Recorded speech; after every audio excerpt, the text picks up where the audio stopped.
Hey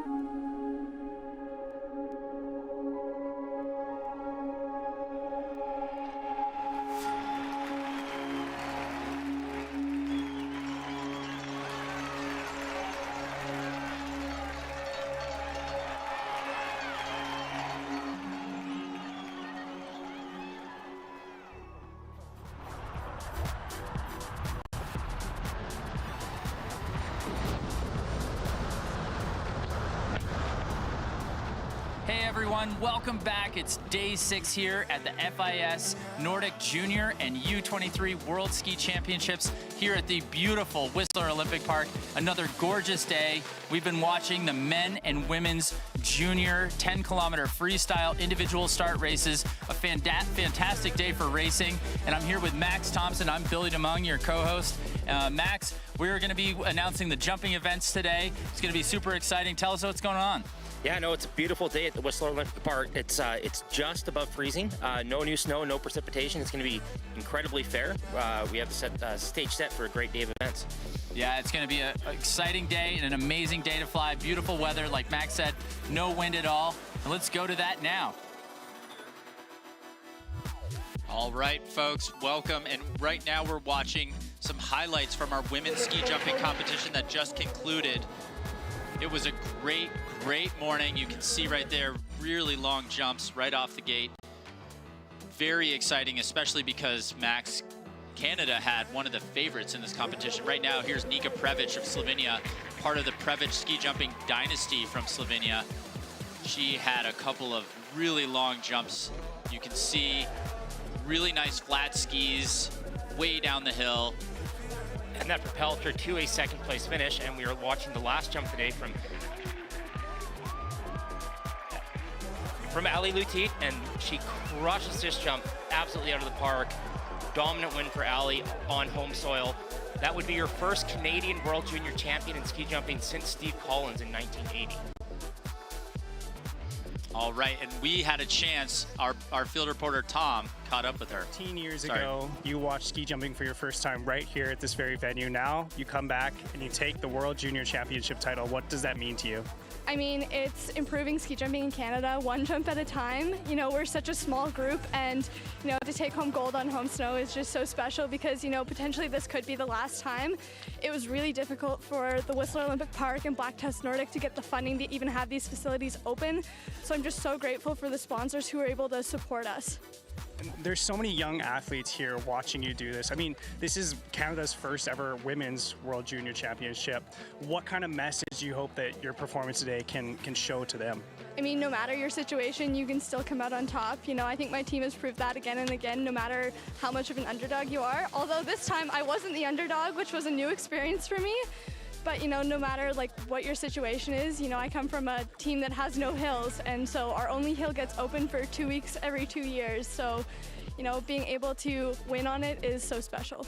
Yeah, and like you said, you weren't the underdog for this one, which a lot of times Canadian ski jumpers, everyone's looking at them, you know, not expecting much, but really you and Abigail have started to change that, you know, with the bronze in Beijing, now your first World Cup win just a matter of weeks ago. What is the message to the world, you know, when it comes to Canadian ski jumping? We're not going to go out without a fight, and, you know, Abby and I are fighting every day to prove that Canada is a force to be reckoned with, and I think we're doing a pretty good job at that, so, you know. Congratulations, Thank Ali. you. Well, a good job indeed by Ali and Abigail Strait and the rest of that women's ski jumping team. We also can't forget about Mackenzie Boyd-Close, Matthew Sukup on the men's side. But they are truly training overseas. Their home base is in Slovenia.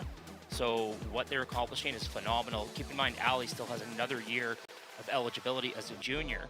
She won a World Cup in Japan 2 weeks ago, and she has a bronze medal from the World Juniors last year. So very impressive to come in as a favorite and actually deliver on that result. That's a very high pressure situation when you're at home in front of your home crowd, and she absolutely crushed that last jump.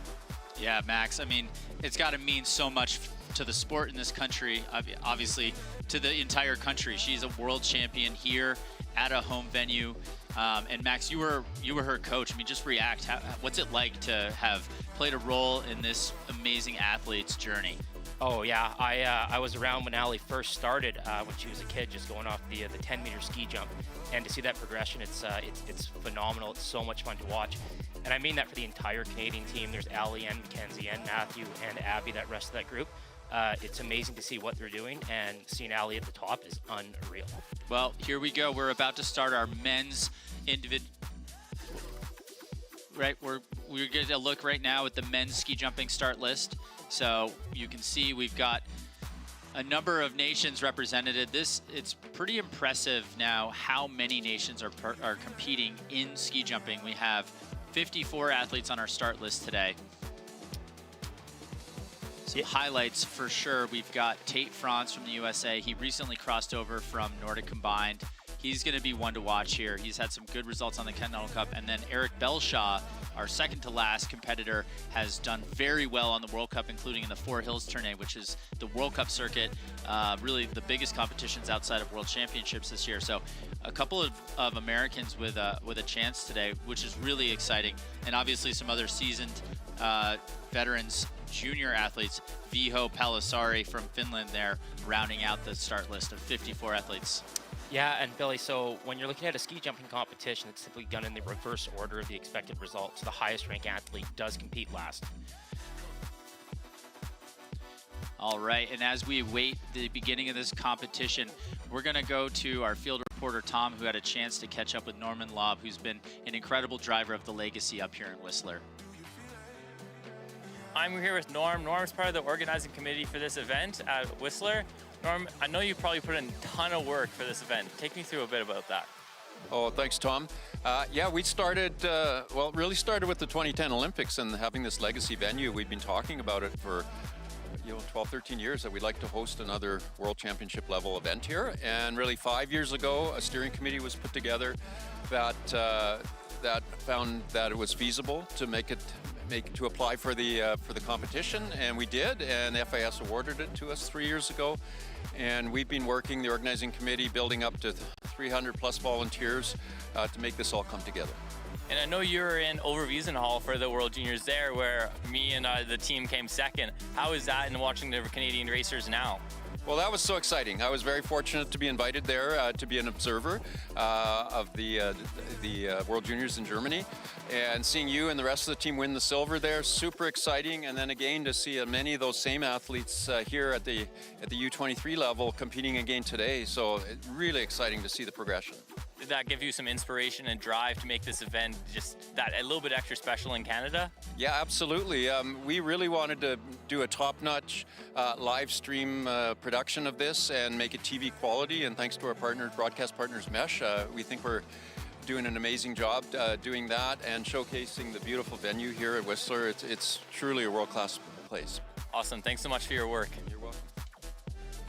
Well, Max, that's great to hear from Norman. He is really, in my mind, the quintessential volunteer and somebody who's driving this amazing legacy. Bringing in a big event like the FIS Nordic Junior and U23 World Championships to this incredible venue is such a great way to continue the legacy of this venue and also to welcome the world back.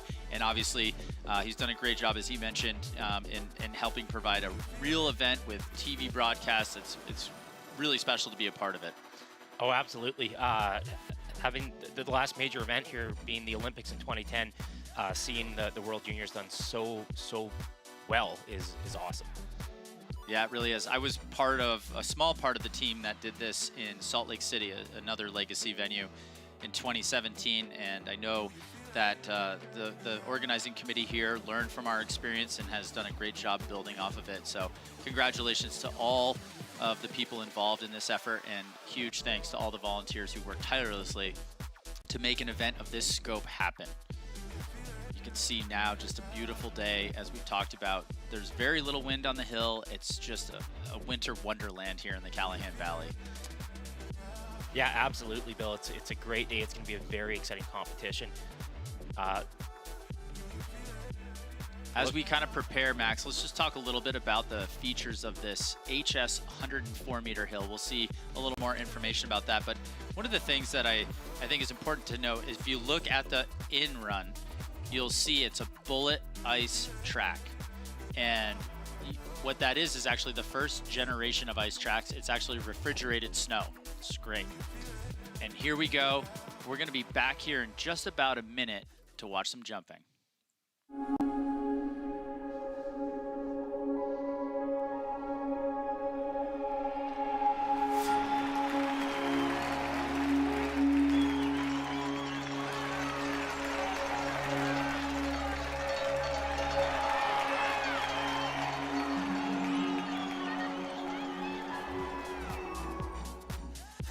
All right, and here we are. We're at the 2023 FIS Nordic Junior and U23 World Ski Championships.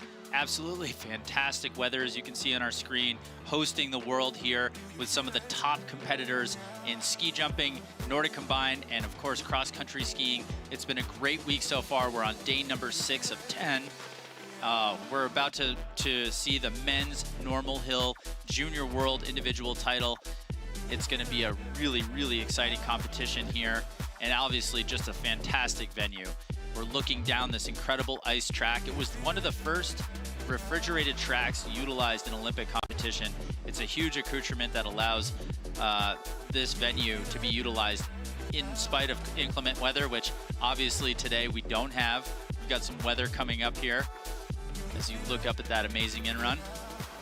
Air temperature, it's just about 6 degrees Celsius, so pretty balmy out, but the snow, -8 Celsius, so perfect conditions for these athletes to slide super fast, have great in-run speed, and be able to push out onto the almost dead air, which is just a great, great weather forecast for ski jumping.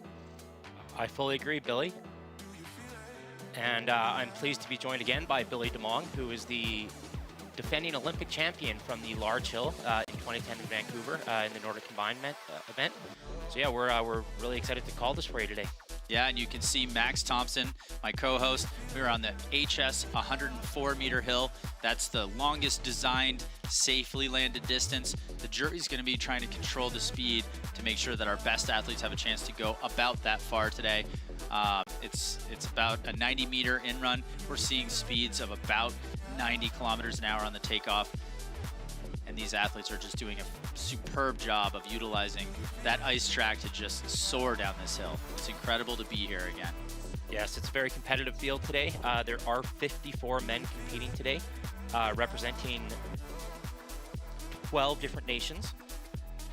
Yeah, really nice diversity of the field there. We've got a couple of North Americans that are really potentially in the hunt here today. We've got Jason Colby from the United States, Maxim Glifka from the United States. We've got start list on your screen now. You can see Maxim Glifka training from the Norge Ski Club in Illinois, Chicago. Jason Colby from the Steamboat Springs Winter Sports Club in number 12. He's a dark horse for sure today. Great jumper.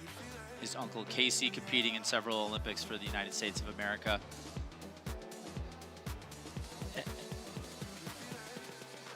Just hear the forerunners and kind of see them go behind our graphic. Tate France from Lake Placid, New York, number 42. Eric Belshaw, number 53. He's a young athlete from Steamboat Spring, doing well in the World Cup this year. And some of the top juniors in the world there rounding out the field from Finland, Slovenia. The highest ranked athletes will be the last to jump, so we're gonna just start this competition out, and as we go through, you may see some of the gates change a little bit. That's just lessening the amount of speed or increasing it to deliver the best competition possible. You can see our judges on screen now. Kelly Johansson of Canada, Thomas Kulich of Austria, Yutaka Minamura from Japan, Michael Schwartz of Germany, and Sabine Korbos from Romania. It's great to see so many judges from around the world here attending. And our jury, you'll see on our screen here shortly. Also, great representation with, well, we'll wait for it. There it is, Bernie Schodler, all the way from Switzerland. Reed Zulke from Florida. Christian Brendan is our assistant technical delegate from Norway. And Mark Servold is the chief of competition here from Canada. Thank you, Billy. And Mark Servold coming from a very long line of Canadian Nordic athletes, headlined by his father, Irving Servold, his brother, John, Dave, Dan, Mark. So yeah, we're at start gate 12. The athletes will be skiing 77.2 meters down the ramp prior to hitting the takeoff. Looks like our last forerunner, or one of our last forerunners, is going downhill as we speak, and we'll be kicking this off momentarily. You know, Max, this would be a really good moment just to talk to our fans at home and explain one of the things that has changed in modern ski jumping, in addition to things like the ice track, is the wind and gate compensation. And we're not going to try to calculate it, but there is a very, very developed computer analysis that's monitoring the wind. It's telling the jury when it's safe to send the athletes, and it's adding or subtracting points from the athletes' scores. You'll see that when the scores start to pop onto the screen, it'll be red or green. And depending on the amount of of wind and the speed. They will be adding or subtracting points. As our first athlete, Kanta Suzuki from Japan. He'll be kicking things off here. a lot of pop from the end. Good way to start out our competition. Beautiful telemark landing there. As Billy was mentioning earlier with the gate and the wind compensation, when you're trying to have a competition of 50 athletes, the smallest amount of wind can be very significant when you're ski jumping. So in order to keep things flowing smoothly, basically if you have more favorable wind conditions, you'll have points added, just in this case, plus 6.1. That would actually mean he had negative conditions, so we got bonus points added to his score. Just a light tailwind there. 83.5 meters for our first competitor from Japan.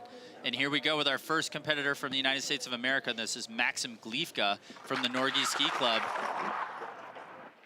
Max also competes in Nordic Combined. He's a great young athlete, very driven. A little bit high with the chest there. I think it caused him to not be able to carry that speed quite like we saw from the Japanese athletes. Didn't quite get the distance. 64 meters there for Maxim Glifka. But again, super young athlete. He's competing in Nordic Combined and jumping. He decided to specialize in ski jumping for this Junior World Championships. It's great to see him out here. Yeah, and as a young junior, that's a respectable jump. Again, too, a little bit late kind of taking off on that jump, which caused him some distance. So out of the 54 athletes we're watching today, the top 30 will make the second round of the competition. We're Here's at number three. Yep, we've got our first Romanian competitor. This is Moze Alexandru Folea popping off the end. Nice, I liked his takeoff. We'll see what it does. Not quite as far as the Japanese athlete, but again, a very nice, clean transition to the air. Absolutely, he kind of held his speed over the knoll there. He probably just lacked a little bit of acceleration that he would have wanted to get far down the jump. 72.5 meters for the Romanian. That should put him into second place at the moment. And again, the athletes are contending kind of for that top 30 position is the standard to get into that second round. So as we get further into this, we'll get a benchmark to what that 30th place distance will be. All right, and it looks like we have our next competitor, number 4. This is Hector Kapustik of Slovakia. And you could see his skis moving back and forth in the track, Max. That became popular while we were skiing. It's really to prevent from pushing out and slowing the skis down on the sidewalls of that really hard ice track. Yeah, there's a lot going on going down the ramp just to maintain the best possible speed. So the more... All right, it looks like 90 meters for Hector. So now with 4 athletes and a 90-meter jump, I believe, and we're gonna see, that should put Hector into the lead right now. And it does, 105.1 points. So again, that is a composite score of distance points, judging points, and that wind and gate factor we talked about earlier. And here comes our next athlete, Our Max. first German, Ben Bayer. He's from a famous ski club in Germany. Beautiful looking jump. He really carried the speed down the hill that time, close to the Cape Point at 95 meters.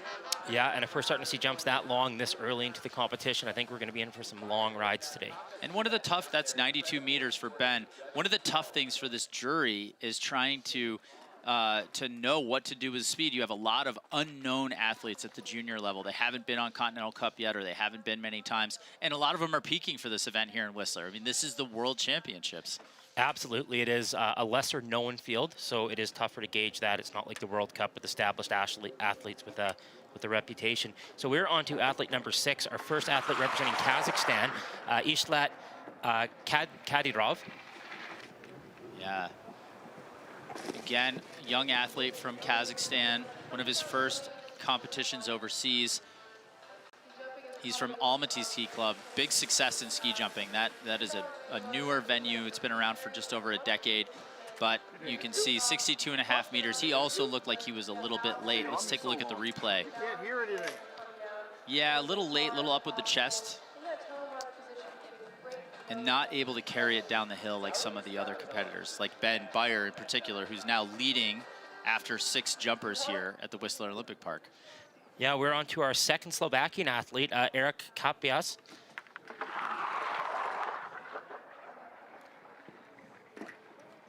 See what happens here. Decent looking jump, a little bit early on his takeoff. A little bit early and a little bit like he didn't have the pop. Like he was trying to be smooth but not crush the takeoff. The timing is critical on any ski jump. Looks like another jump of 62.5 meters there for the athlete from Slovakia.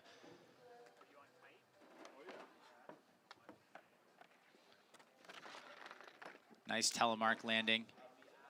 Let's see, 5th place right now, 48.2 points. So good jump for him. I think he looked satisfied. But again, some of these young athletes here for experience, and some are here to win. So as we get later into the round, we're going to see more and more of the athletes that have had experience at the World Cup and Continental Cup levels. We're looking at our first Norwegian competitor, Isaac Andreas Langmo. That's a nice looking jump for the Norwegian. Very smooth. Very smooth. Didn't quite have the height off the end that we saw from our German athlete, Ben Bayer, but 79 meters. Looks like we're still from gate 12, so the jury deciding to leave the speed where it is for now. You can see on the replay here, he's very quiet in the air. Little telemark landing. 4th place right now for the Norwegian athlete. And we're seeing big wind competition right now, so the conditions are not ideal. These athletes, they would have a slight tailwind. It would be not supporting them going further down the ramp or down the jump. Yeah, and here's our next athlete, our first athlete from the Ukraine. This is Denis Vidkov. And we're seeing a run of shorter jumps right now, which is a lot to do with the tailwind on the hill, Billy. Yeah, so folks, when you do see the calculations pop onto the screen, you can see that wind number, and that's calculating how much tailwind the athlete had to endure from about 9 measurement points on the hill today. So 10 plus points. The 10 points are added to their score to compensate for what is now some pretty solid tailwind coming down the hill. But to put it in perspective, the wind factor today is 12 points per meter per second. So just under 1 meter per second cumulatively on the hill. And our first Slovenian athlete, nice looking takeoff. That's one of the better jumps we've seen. That was Ozbi Zupan. Zupan, a big name in Slovenian ski jumping history. Also, you could see he had a very classic Slovenian flying position. Flat skis, arms out and stable on the side. Let's see the replay here. You can see just, he has more of an H than a V, and his skis are very flat, which is good for flying. So he was able to take what he produced on the takeoff and get it down the hill as far as possible. That puts him into 3rd place right now with that 85.5 meter jump. And that brings us to our first Korean athlete today, Sun Woong Yan.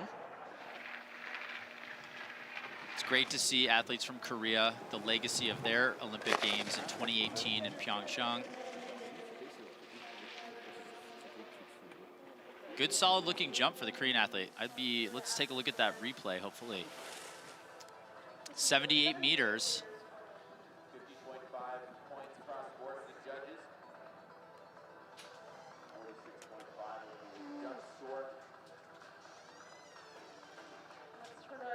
Nice telemark landing there.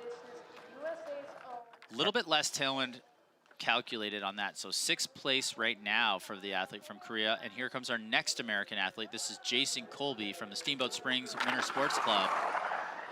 Really young, talented athlete. Won the trials in America to come to this event. You can see he's a great flyer. Jason just old enough to compete here. Yeah, he's got quite a few years of eligibility left for World Juniors. On the ski jumping side of things, you can go up to 19 years of age. 79 meters for Jason Colby. Born in 2006, yeah, and now just a textbook flying position.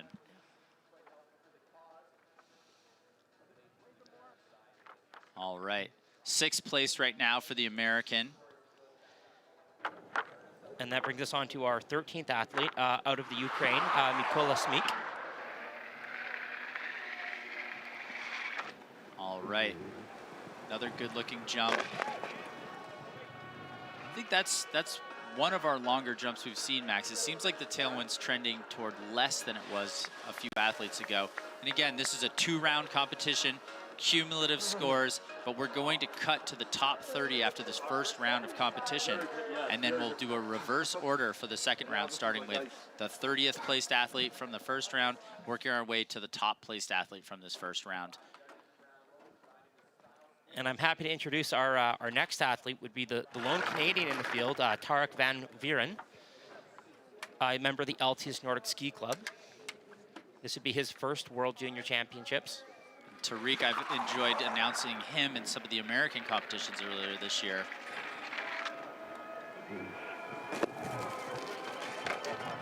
Not a great jump for the young Canadian, but again, this is a high level of competition. And, you know, we heard from Ali, the champion from the women's event from Canada. Part of this right now is just continuing to represent at these events like this. So good for Tariq to be here today. Yeah, I was telling Billy my first jump at the World Juniors in Skellefteå, Sweden, I went 8 meters. It's a lot of pressure. I'm not even sure how that's possible, Max. Having done it once in World Championship myself in a trial round, though, I do know it's possible. All right, and here comes Magzan Aminkilduli from Kazakhstan. He also competes in Nordic Combined, although we did not see him in yesterday's Nordic Combined team event.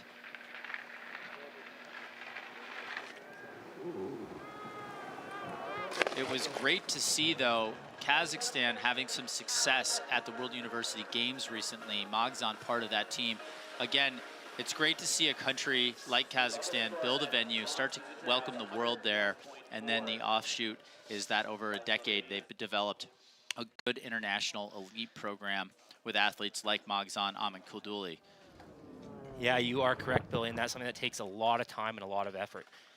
Just to plant Olympic-sized jump somewhere can only do so much. You need small hills, you need club development, you need all that. So. Max, if you're watching the wind at all, it looks like it's switched slightly to headwind. We're starting to see those numbers in the red. The athletes getting a few points subtracted as opposed to added to their scores. And here's our next athlete on the hill. This is number 16. Weijia Zhen, our first athlete from China today. And again, great to see the Chinese here at the World Junior Championships. They did not represent in ski jumping and Nordic Combined during my career, but they have since built venues, hosted an Olympic Games, and you can see them starting to put athletes at the top levels of international competition like the World Junior Championships.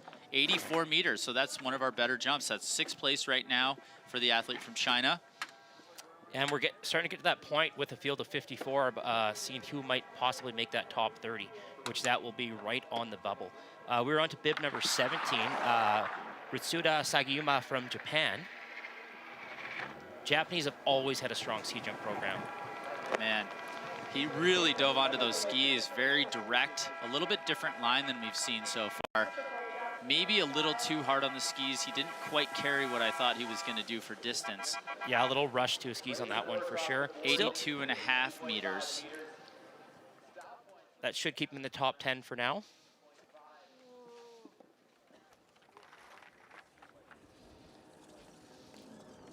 So you could see after the takeoff, Sugiyama really pushed to get into his flying position, potentially a little quickly. Therefore, he kind of like pushed his skis away from him a little bit. Here's our an athlete from Finland. Thomas Kuisma. Again, the Finns with a very strong history in ski jumping. That was a beautiful jump. Good looking jump there for sure. Very patient. So in contrast to our athlete before, Sugiyama, Tomas definitely seemed to be a little bit patient. He let the skis come to him, and the result was he was able to carry it a little bit further down the hill. You can see how quiet he is in the air. Yeah, that's a smooth looking flyer. And yes, love much more his flight patient position. in the air. Great telemark landing.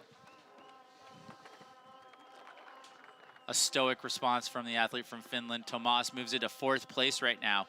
So he's going to be in that second round, I think. We're getting close to knowing, but Ben Beyer's still leading right now with 111.5 points. And his German teammate is going down as we speak.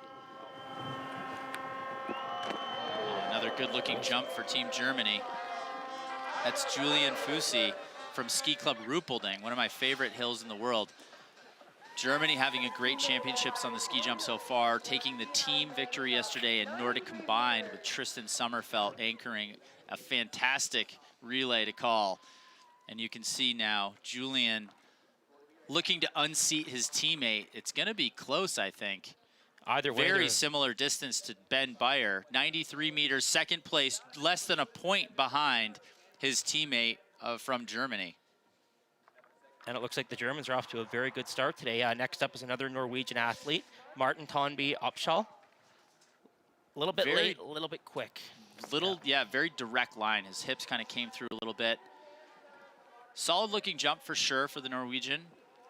Not enough to unseat the Germans that are now leading this competition. 86.5 meters. We'll wait for the judges' scores to come in. Let's see on the replay. Again, it was quick. You could see he really wanted to fly. Good telemark landing. Sixth place right now for the Norwegian athlete. And we are on to our second Chinese athlete, Kyuhang Chu. 91 meters to beat, based on the current wind conditions. Again, that meters to beat is being calculated based on current wind. So, and the wind is really a snapshot in time taken as the athlete travels through the air. So very, very interesting and cool modern technology being implemented to ensure fairness at these international competitions these days. 75.5 meters. You can see Tomas kind of struggling a little there to get on top of his skis. He stayed behind a little bit. His skis sheared a little bit, costing him some meters for sure. Looks like 74.3 meters for Tomas from China. And we're up to our next Finnish athlete. For Kyung. Yep. Tuomas Mais. His teammate's currently in 5th position.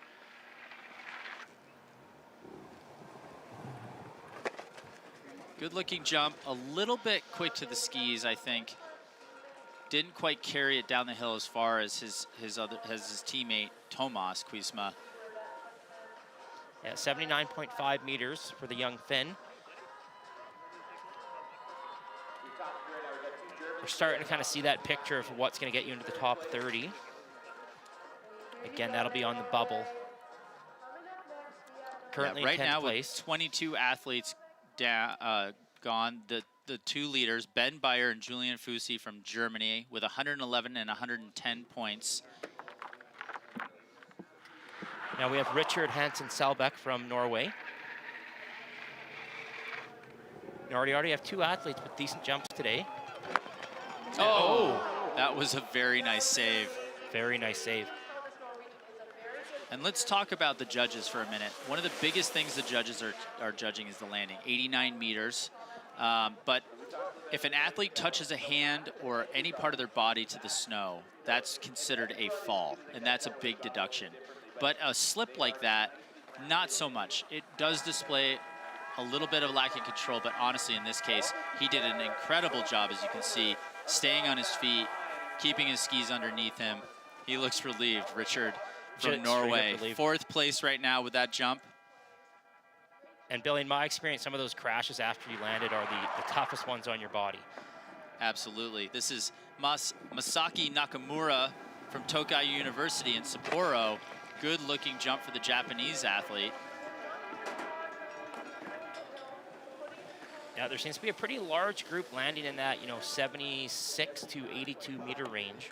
Yeah, and it's really going to be tight to see who moves on to round 2. 79.5 meters for Masaki.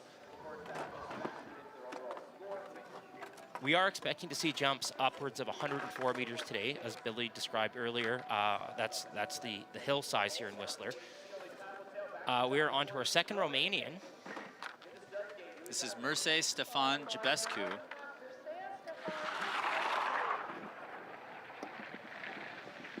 This 18-year-old athlete from Rosnov. Very competitive jump. That'll be right in the mix there for who moves on to round 2. Let's take a look here. 83 meters. You can see on the replay. Nice patient looking air flight. Good telemark landing. A little bit of an arm swing coming down. The judges will take note of that. 9th place right now Now we're on to our next Czech athlete, David Riegel. Ski Club Liberec. We've spent some time there, eh, Max? Oh boy, we sure have. Awesome venue in Liberec. A little bit up with the chest there, but a decent looking jump for me. Very quiet in the air, nice looking flight position. I think the takeoff cost him a few meters. He doesn't look super excited, 76 meters. But again, I liked what he did after he got in the air. He was very stable. He took it all the way down. You can see his hands out to his side. It's actually used to steer and catch a little more lift. 17th place right now for David Riegel. And another German coming up, Sebastian Schwartz. The two other German athletes are currently sitting first and second place. That's quite typical, hey, Billy, to have a team with a strong day? Yeah, absolutely. You know, team confidence breeds confidence. Good looking jump there. Not as far as his teammates so far, but back to your point, I think, obviously, Germany having some great success yesterday in Nordic Combined certainly probably gets these guys pumped up to do the same. Oh, absolutely. So that was 85.5 meters for Sebastian. 6th place right now, though, so again, Germany in first and second. Now officially we have 3 athletes qualified as we move to bib number 28, Jules Chervet of France. It's our first French athlete of the day. Training out of Chamonix. Good solid looking jump for him. Be interested to look at the replay. I didn't see anything glaringly wrong with it, but not quite as far as some of the athletes that we've seen so far. 82 meters for Julian, or for Jules. And it looks like that's going to put him in 9th place. So we've got a pretty sizable group that's landed somewhere between 80 and 85 meters. That will be right on the bubble of making the second round. And on to our first Swiss athlete today, Yuri Kessely.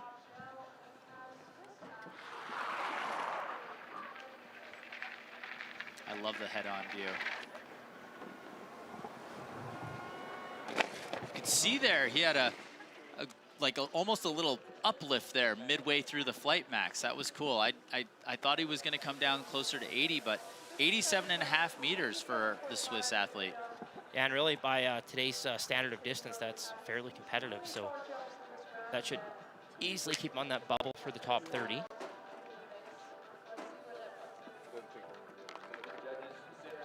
Third place, that now, folks, we know because we have less than 30 athletes to go, that will put Yuri Kessely into the second round. We now have 5 athletes, so with each athlete that goes, we'll add another one. Now we're on to bib 30. Daniel Skarka from the Czechia. A little bit low with the line there. He tried to maintain his speed, but he didn't quite get the effect off the takeoff. Decent looking flight position. Let's take a look at the replay here in a minute, Max. 77.5 meters for Daniel. Yeah, he doesn't look too thrilled with the jump.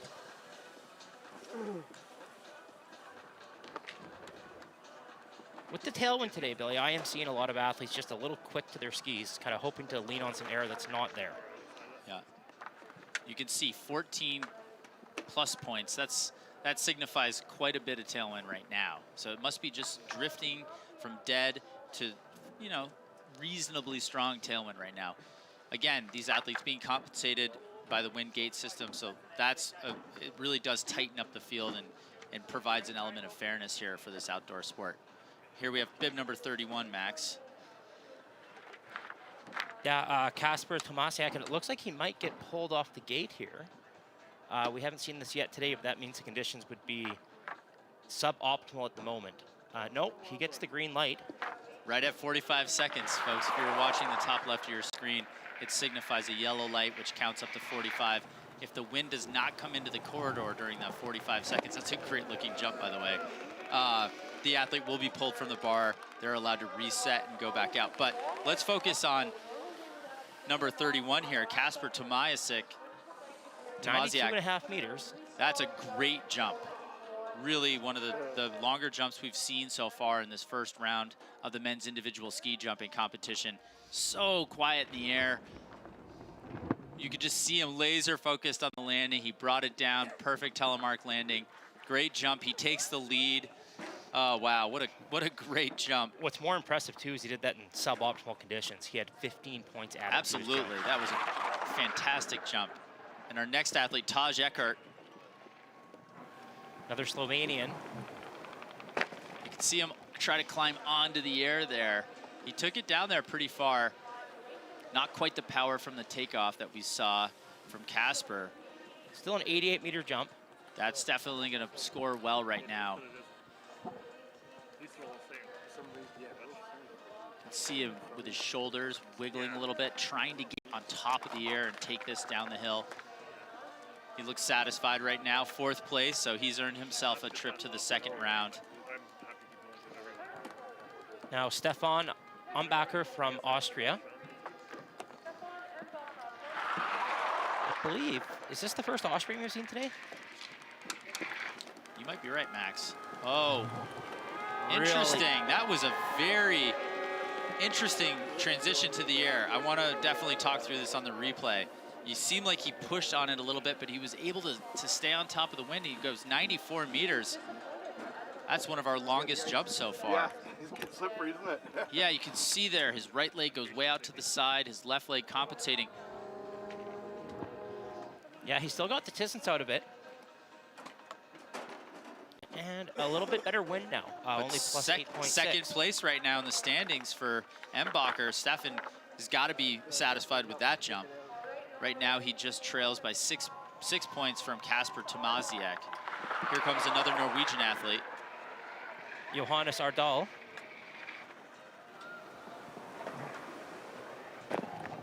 Good solid looking jump for the Norwegian. Right in that kind of competitive area, you know. Right around 90. Yeah. We'll see what the official distance is. 87.5 meters.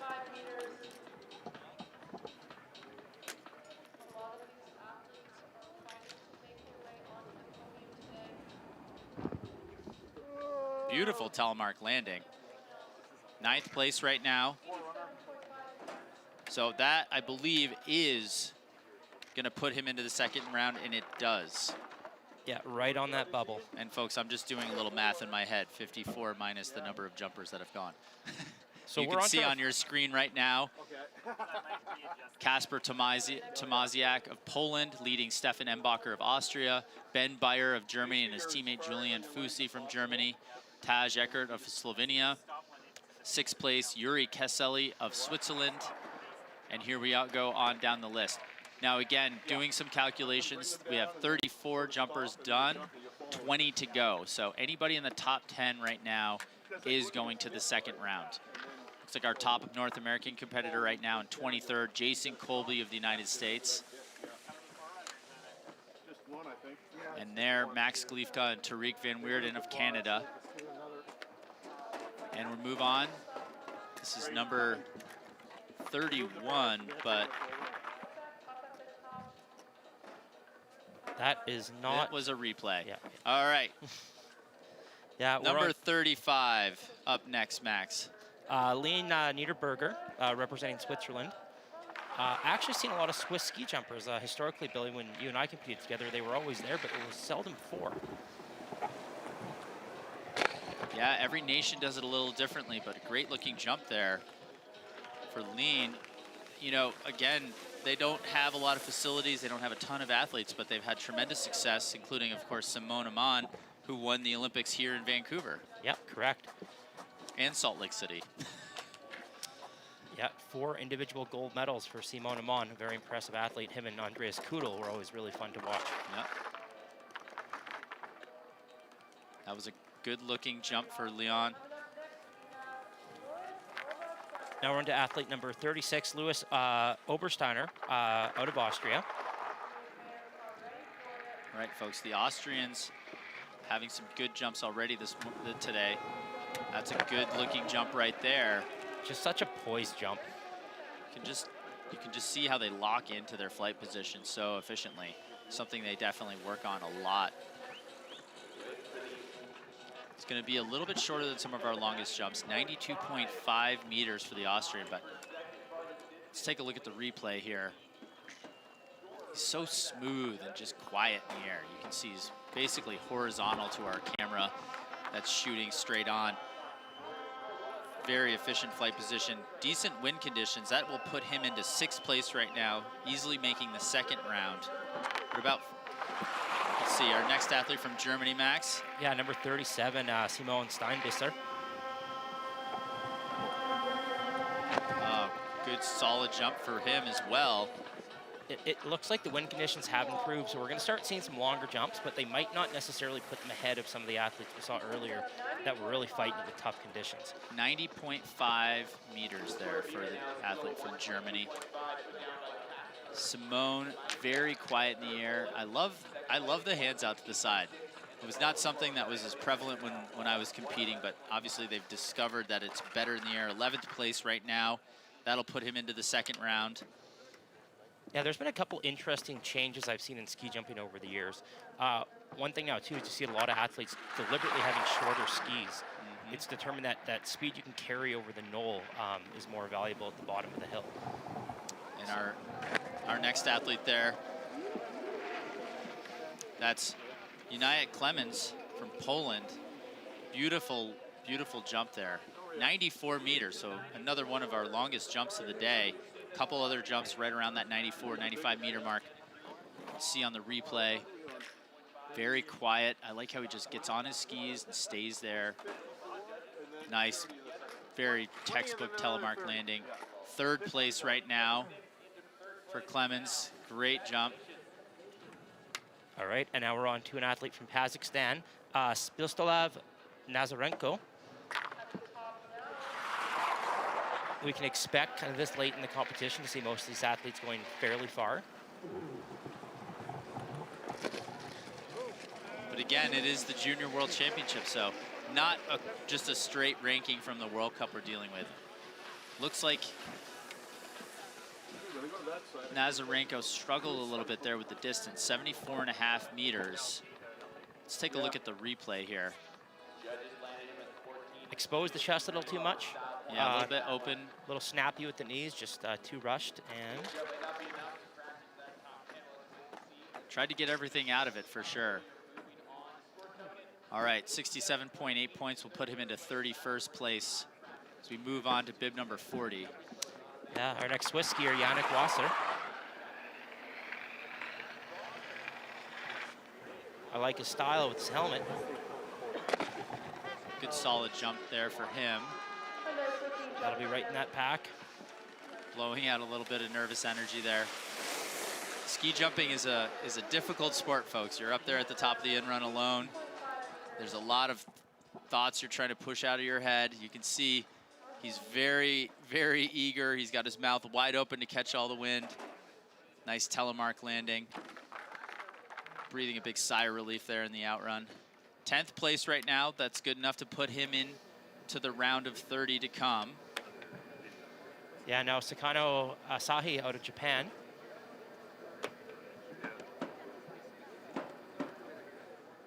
If you see on the top left-hand side of the screen that red tailwind, that indicates not ideal.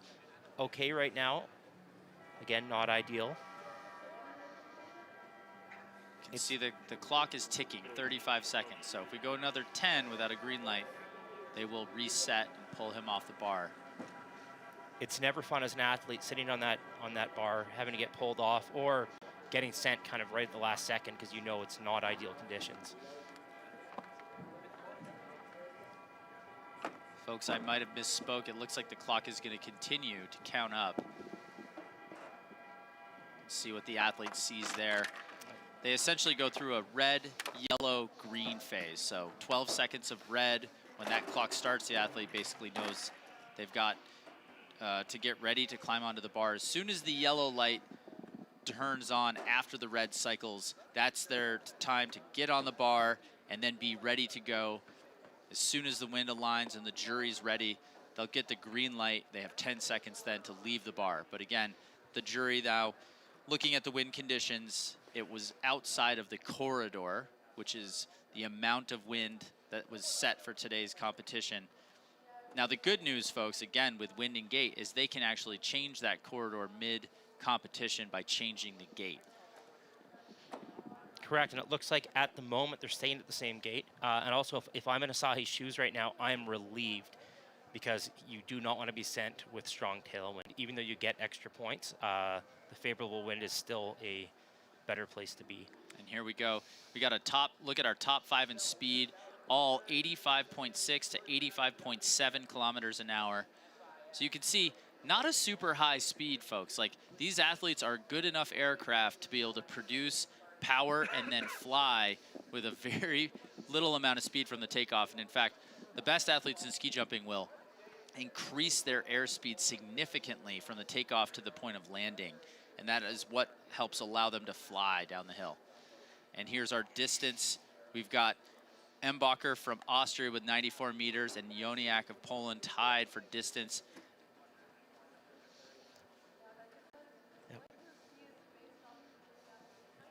You know, Max, one of the things that's changed a lot during our careers and continues to change is the suits. Absolutely. A lot of people are not aware of how much work goes into those suits. They are very, very regulated. So essentially for any ski jumper, your suit can only be 3 centimeters larger than your body at any point on it. So they are skin tight, and yeah, after every jump, you're going to get tested to make sure you aren't breaking any rules. So yeah, that fabric very thick, which doesn't make it easier. And here we go. We've got Asahi Sakano in the air. Nice looking flight there. He was able to definitely pick up some meters at the end by carrying so much speed to the bottom of the hill. 91 meters. Sorry. 91 meters, Max. You were right. Talk us through the replay. Love this angle from the front. It's so cool. Again, very smooth, very stationary in the air. Very efficient. Flat skis, flat hands, kind of making the most of every bit of air. Plus 6.7 for wind compensation. That puts him into 7th place. Not a bad ride. Here comes one of my favorites, Tate France from the United States, Lake Placid Ski Club. Again, he's crossing over this season from Nordic Combined. A lot of pop from the end.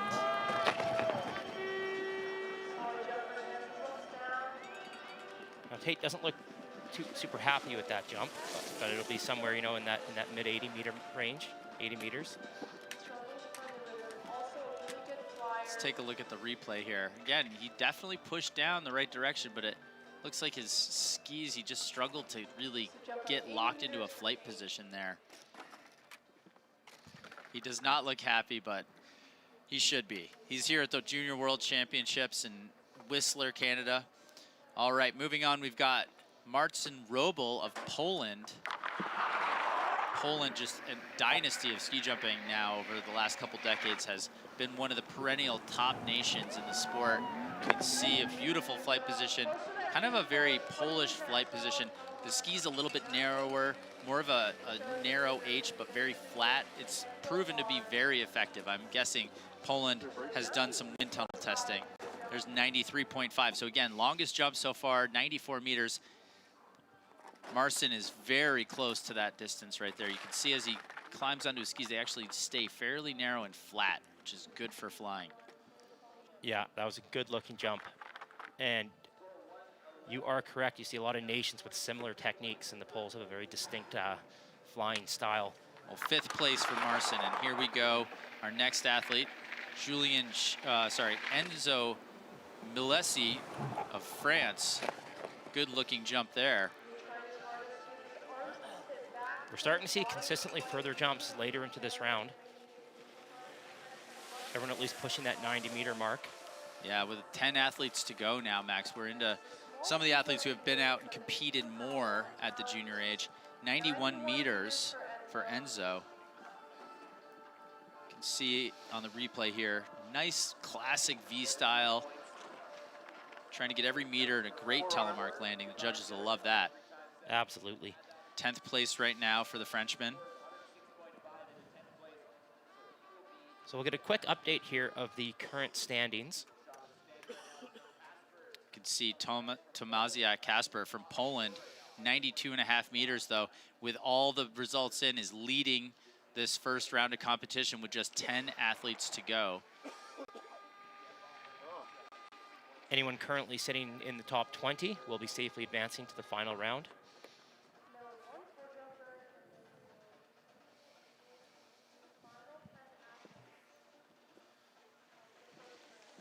And here we have a look back at number 31.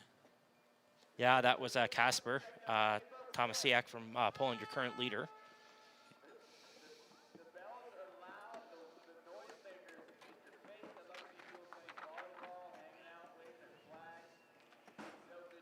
Good pop from the end. You can just see how clean his transition to flight is, and he's just so patient.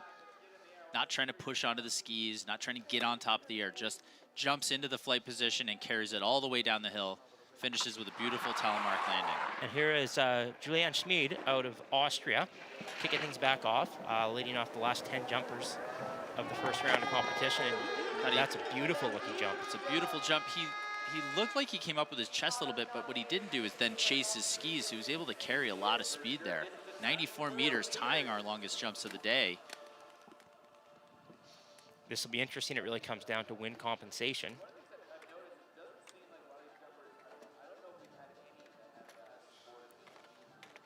Nice landing. And second place right now for Julian Schmid of Austria. So right now, Poland, Austria, and Poland round out our top three with our next Swiss athlete, Remo Imhoff. Yeah, it's nice to see this, the Swiss having a full team here. I love the reflection in his goggles of the mountains. It's a gorgeous view from the top of the jumps, Billy. Especially on a gorgeous day like today. He's relaxed. You can see the yellow light is counting up. Again, it looks like they're using a minute now in this round, but unless the wind comes back into the corridor, they will remove him from the bar to give him a fair conditions to compete in. Yeah, and if the wind stays kind of in its current corridor, they can always bring the start gate up further. So the one nice thing with ski jumping competitions nowadays is you never see a round get restarted. That was a common thing back in our day, Billy, before these rules. Yeah, absolutely. We spent a lot of time at the ski jumps that nowadays the athletes do not have to do. When the competition starts at 9, it almost always ends at 10 or 11, depending on the number of jumps that you're taking. But yeah, we're not moving around and restarting rounds in the middle. And there we go, a look at the current standings. Tomasiak of Poland leading with 122.5 points ahead of Austrian Julian Schmid, just a half a point behind. Embacher of Austria, 6 points behind his teammate. And Joniak of Poland right now, 8 points behind his teammate, Tomasiak. And then rounding out the top 5, we have Ben Beyer of Germany. One of our first athletes today has set the bar early and is continuing to hold in the top 5 with just 9 athletes to go.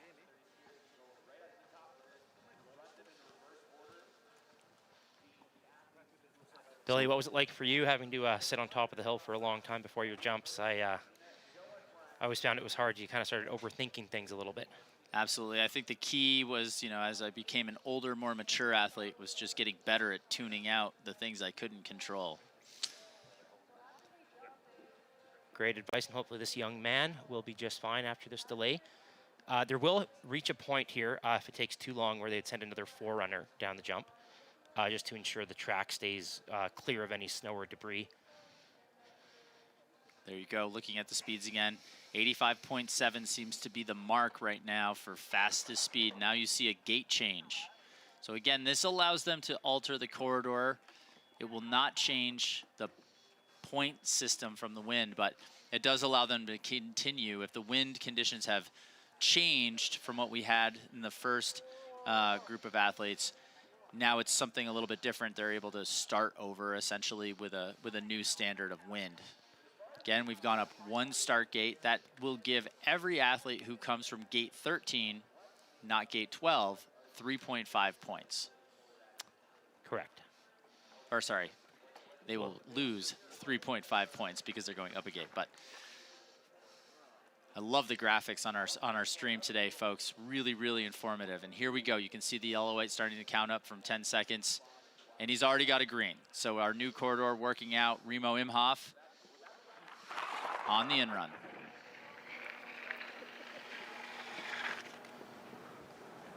Like the takeoff, Max. It's a good-looking flight. Solid jump for him. It'll be interesting to see what the win points are doing now. Yeah, because he's losing points based on the higher start gate, but he'll gain more points based on the poor wind Yeah, conditions. 88 meters for Remo.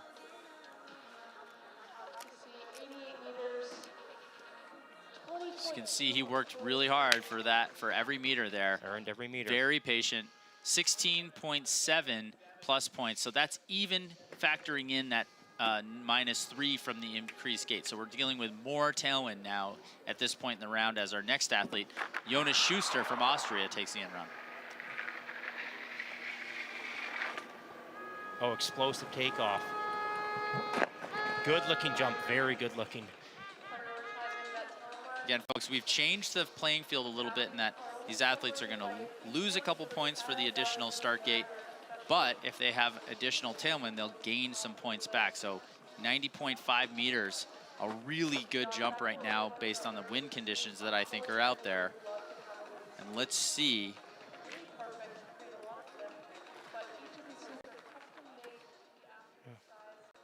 You can see 15 plus points. So again, some serious tailwind there.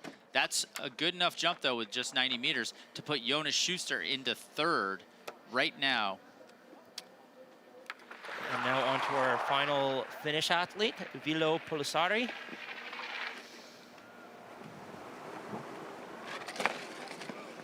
That carried a lot further than I thought it would off the takeoff. 86.5 meters. So Kasperi Valto from Lahden Hitosura, you can see steering a little bit more with the right arm. That's probably less for aerodynamics and more just habit to have his right arm out. A lot of classic ski jumpers of high level always had an arm out to the side. So that was a big shift in the wind there, actually, just plus 3.5 points. All right, here we go to our next Slovenian athlete. This is Maxim Bartoli. Patiently waiting to see if he gets the start here. So Bill, while we're waiting, do you want to talk us through how the judging works? So great question, Max. So judging, 5 judges scoring out of 20. And that 20 is a composite of what the judges see in the in-run, in the takeoff, in the flight position, and especially on the landing. The highest score from the 5 judges will get thrown out, as well as the lowest score. So a possible 60 points of an athlete's score coming from the best 3 or the most consistent 3 out of 5 judges' scores. That will be added to distance points, which on this hill, you get 60 points if you jump 95 meters. For every meter you jump further or shorter, you get. And here we go. We've got, looks like Yuri Caselli was disqualified, bib number 29, and this is a suit violation. So folks, that could mean a number of things. If the suit was a little too tight, a little too baggy, if the crotch measurement, which you can imagine from wingsuiting is a big piece, is a little too low, and also the permeability of the suit. So there's a very rigorous testing going on here. And it looks like also bib number 34, Johannes Ordal of Norway, also disqualified for a suit violation. And I can tell you, folks, this is a part of the sport that is a big challenge. The teams have to be on top of their equipment and make sure that the athletes not only have suits that fit, but know how to measure in the equipment control. You can see that box at the top of the hill with the black Tusk Nordic Society logo. That's where they get first checked. They also get checked at the bottom of the hill. So when we have a disqualification, it doesn't necessarily mean that an athlete did anything intentionally wrong. It looks like we're moving our gate as well to start gate 12. So again, maybe the wind's settling back down. We saw our last athlete with only 3 positive points. That means signals a lot less tailwind. We're back to gate 12 right now for our last 6 athletes, starting with our Slovenian athlete, Maxim Bartoli. He's got the green light. And now that says to beat 100 meters would indicate there's favorable wind conditions at the moment. Oh, and I think he's going to do it too. That was down past the 95-meter mark. Our first jump over the K point so far. So, Max, I think you nailed it there. 99.5 meters. And again, that does signify that there is better wind conditions right now. He also had a fantastic jump. Look at this replay. Yeah. Just hanging in the pocket, taking advantage of the air change a little bit. But a great execution for Maxim. Third place right now. And now moving on to Maxim's teammate, Rock Masli, bib number 50 out of Slovenia.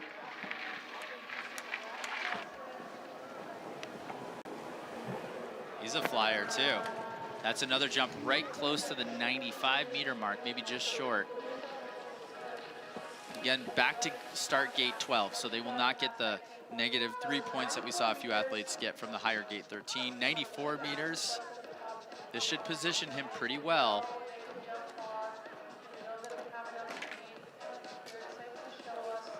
Great flying position. You can see he's very flat on his skis. Nice telemark landing. That's when one foot's in front of the other like that. 11th place right now. He's safe to go into the second round, and it is pretty tight, folks. Daniil Vasilyev from Kazakhstan. Yeah, it's great seeing such a good turnout from Kazakhstan. And he's been one of their best athletes on the World Cup. Again, a huge, huge thumbs up to the development of Kazakhstan's ski jumping program. Great looking jump there, Max. Yeah, very impressive. That'll put him right near the top. 96 meters, great distance. Again, down to gate 12. That's our second longest jump so far.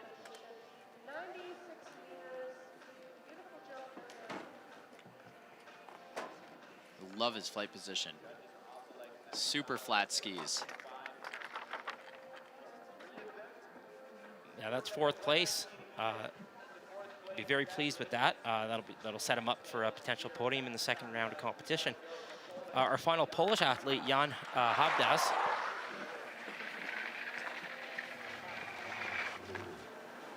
Big explosive power off the end. Nice flight. Looks like another long jump there. Yeah, we're gonna have a very, very tight field, kind of all within that top 10, really vying for a top 2 result in the second round.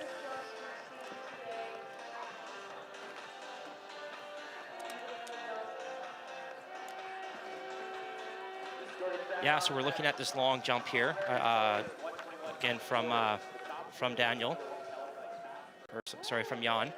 That puts him into 1st place. We're on to bib number 53, Eric Belshaw, another American athlete that Billy's very familiar with. Yeah, Eric Belshaw, one of the top World Cup athletes this season from the United States. Steamboat Springs Winter Sports Club athlete. Nice clean takeoff. Ooh, impressive. Nice looking jump there for young Belshaw. 87 meters. I'm gonna get a little critical of young Eric. He has been very good this season, and it looked like he was just a little bit early on that jump. You can see he's hanging in the pocket. He knows how to fly, but he didn't quite get the effect off the takeoff, I think, that he was looking for. It's a good jump for the American. It'll put him into 14th, so he's safe for the second round right now. He does not look extremely excited with that jump, but knowing Eric, he'll come out with a great one in the second round. Here's our last competitor, Viljo Pasori from Finland. He's locked and loaded, and he explodes into the air. Great looking jump. Yeah, he really hung in the pocket there, huh, Max? Yeah, explosive takeoff, kept his chest low, gained speed over the knoll. He had a great jump. I don't think he had great wind conditions. I wouldn't be surprised if that landed him right near the top. 98 meters, so let's see on the replay. Yeah, not much to say about this jump, but a very pretty flight. Nice telemark landing.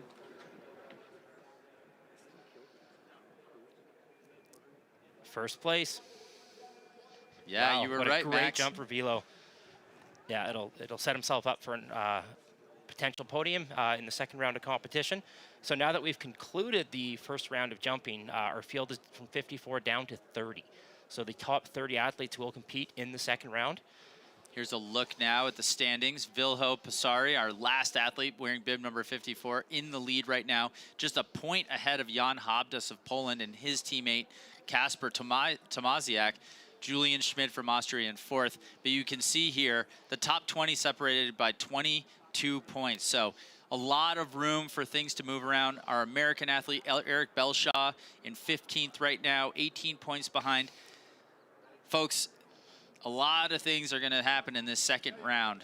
Right now, we've got the cut right now at Jules Chervet from France. His 82-meter jump, coupled with the judges and win score, is just barely squeaked him into the second round of competition. You can see on your screen the rest of round one results. So Max, take us back through that competition. I think what was really interesting was just how much the jury had to play around, given fairly light wind conditions. What were your thoughts on that? Yeah, a couple things to think of. Whistler is very thick air, so there's a significant difference in headwind and tailwind at this particular venue. It's fairly humid as well. So, yeah, they're just trying to keep things fair, to be honest, and I think they did a fantastic job. Anytime you see a round stay that close as far as points, it was very well done. So, yeah, a little break to raise the gate, then they adjusted, they lowered it. At the end of the day, I think our top athletes are in the hunt for a medal still. Yeah, with basically anyone sitting in the top 20 really still in contention to make something happen in round two. Yeah, no, I think it was a very well-run competition. Obviously a little bit more challenging than we anticipated from the start, but well navigated by our jury here today. Some beautiful shots up at the mountains that surround this amazing venue.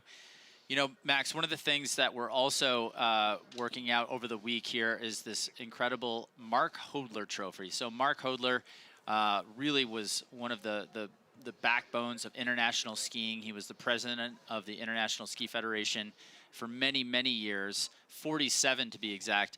And here at the Junior World Championships, we're adding up points from every event for a cumulative national score. And the best nation overall will be the winner of the Mark Hodler trophy. Very, very cool stuff. So as we take a look out at the mountains, we'd love to throw it to one of our field reporters who was able to catch up with John Alberg, good friend of mine who has been instrumental in designing this venue and continuing to steward its legacy with events like this. So love to look down this in run right now. I mean, it was a great first round of competition, Max. Yeah, again, the women's competition, the men's competition, great. And this venue is just notorious for just having really smooth events, really fair ski jumping events. We saw athletes kind of going deep down that hill. I'm thinking in the second round, they'll probably give them a little bit more speed. We'll probably see a few more jumps in that kind of 103, 104 meter range, I would hope. Yeah, and you can see our final round scheduled to start in just under 20 minutes at 4:21 local time here in Whistler, 16:21. And will be narrowed down to our top 30 athletes. So it'll be a pretty fast-paced finale. And again, going back to just to recap, Vilho Pasari right now leading, but only by a point over Jan Habdas of Poland, and Kasper Tomaziak, also of Poland, just a few points behind. And we're ready now. We're going to go down to our field reporter, Tom Stephen, with John Alberg. I'm down here with John Alberg, and John, just take me through a bit of all the work that you put in and what it takes to put on an event like this. Well, the organizing committee, which is a small club that was founded 3 years ago, have worked so hard for 3 years now to get ready for this. And this is an event that's actually bigger than the Olympic Games. We have more athletes here than the Olympic Games.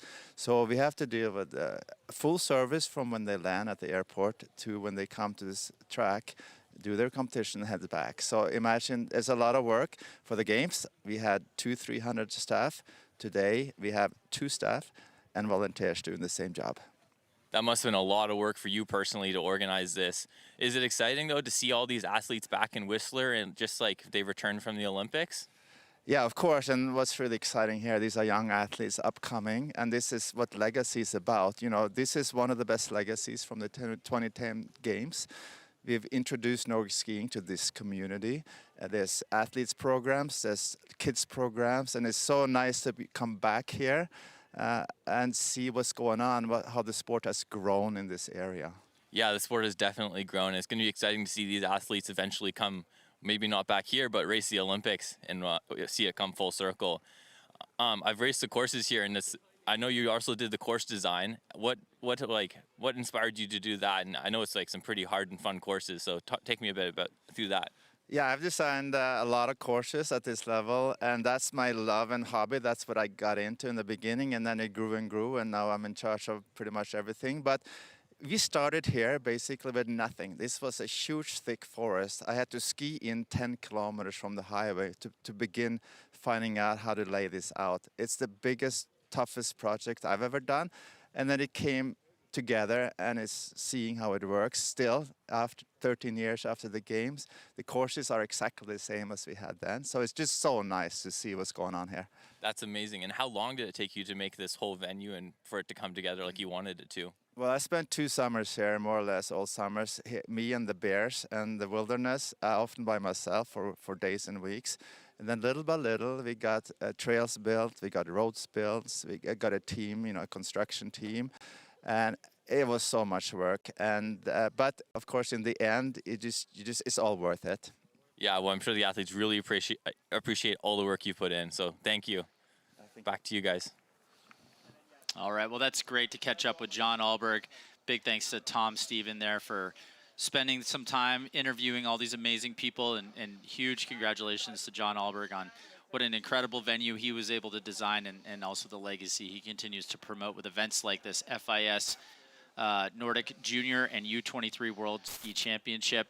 We've had some amazing races here all week and some incredible results. Let's take a look back. We've had 2 races today for the junior categories, men and women, 10-kilometer freestyle. So, Max, let's take a look at the women's race from today.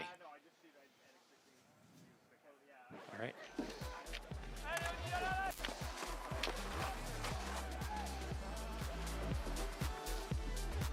Yeah, so this is a individual start race. So the athletes are essentially time trialing against themselves. So they're skiing out there. You're not really aware if you're winning, if you're behind. And so yeah, these girls really went at it today. Yeah, and you can see bib number 56, Marina Kalin. She came third. This Swiss athlete just stormed that 10-kilometer course. Just over 27 minutes. And there's bib number 59. This is Tuva Anine Brusvin Jensen from Norway. She also had an incredibly fast time, right on 27 minutes for 10 kilometers on these very challenging courses. And here's a look at number 60, Mila Grosberghaugen Andreasen from Norway. The sole athlete skiing this under 27 minutes. You can see a look at her just crushing it up one of the long climbs on this course here at the Whistler Olympic Park, powering down the hill, around the corners. I mean, the thing about ski racing, it is how fast can you navigate the course, which is more than just how fit you are. Mila Grosberghaugen Andreasen putting on a clinic today. She wins the race, 26 minutes and 55 seconds. Absolute, you can see how excited she was. Big jump from the champions today of the women's 10-kilometer freestyle or skate race. And again, as Max said, it was a 10 interval start race. So again, the athletes starting and racing by themselves. Let's take a look. That was the women's race. Let's take a look at the junior men's 10-kilometer freestyle race from today as well. Yeah, a very competitive field again with the Norwegians typically on top. This is bib number 159 out of Norway. Just catching his name here, but Thomas Molstad, third place finish. Another Norwegian teammate, Lars Hagen. A very dominant day for the Norwegians on the course, which is nothing new. Again, attacking this course. There's a lot of time to be made up in several areas, uphills, downhills, anywhere. So again, just powering around these corners, carrying their speed. hammering through the flats. You can see Lars crushing it into the finish line right now.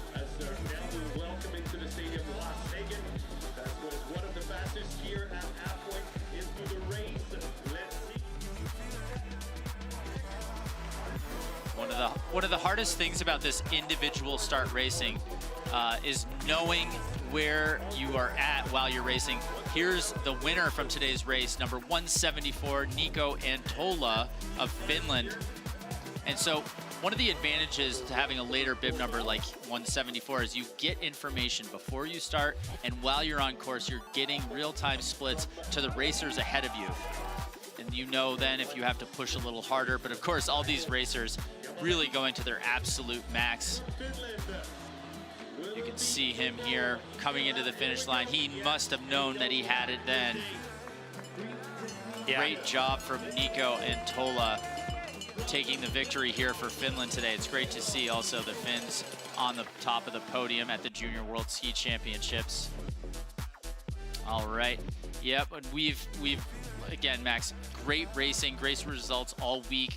We just started yesterday on the ski jumping side of the venue, which you can see right now with our men's Nordic Combined team individual Gunderson race. Germany taking the victory there with Tristan Sommerfeld, the son of cross-country great from Germany, Renee Sommerfeld, and then followed by Team Norway and Team Austria.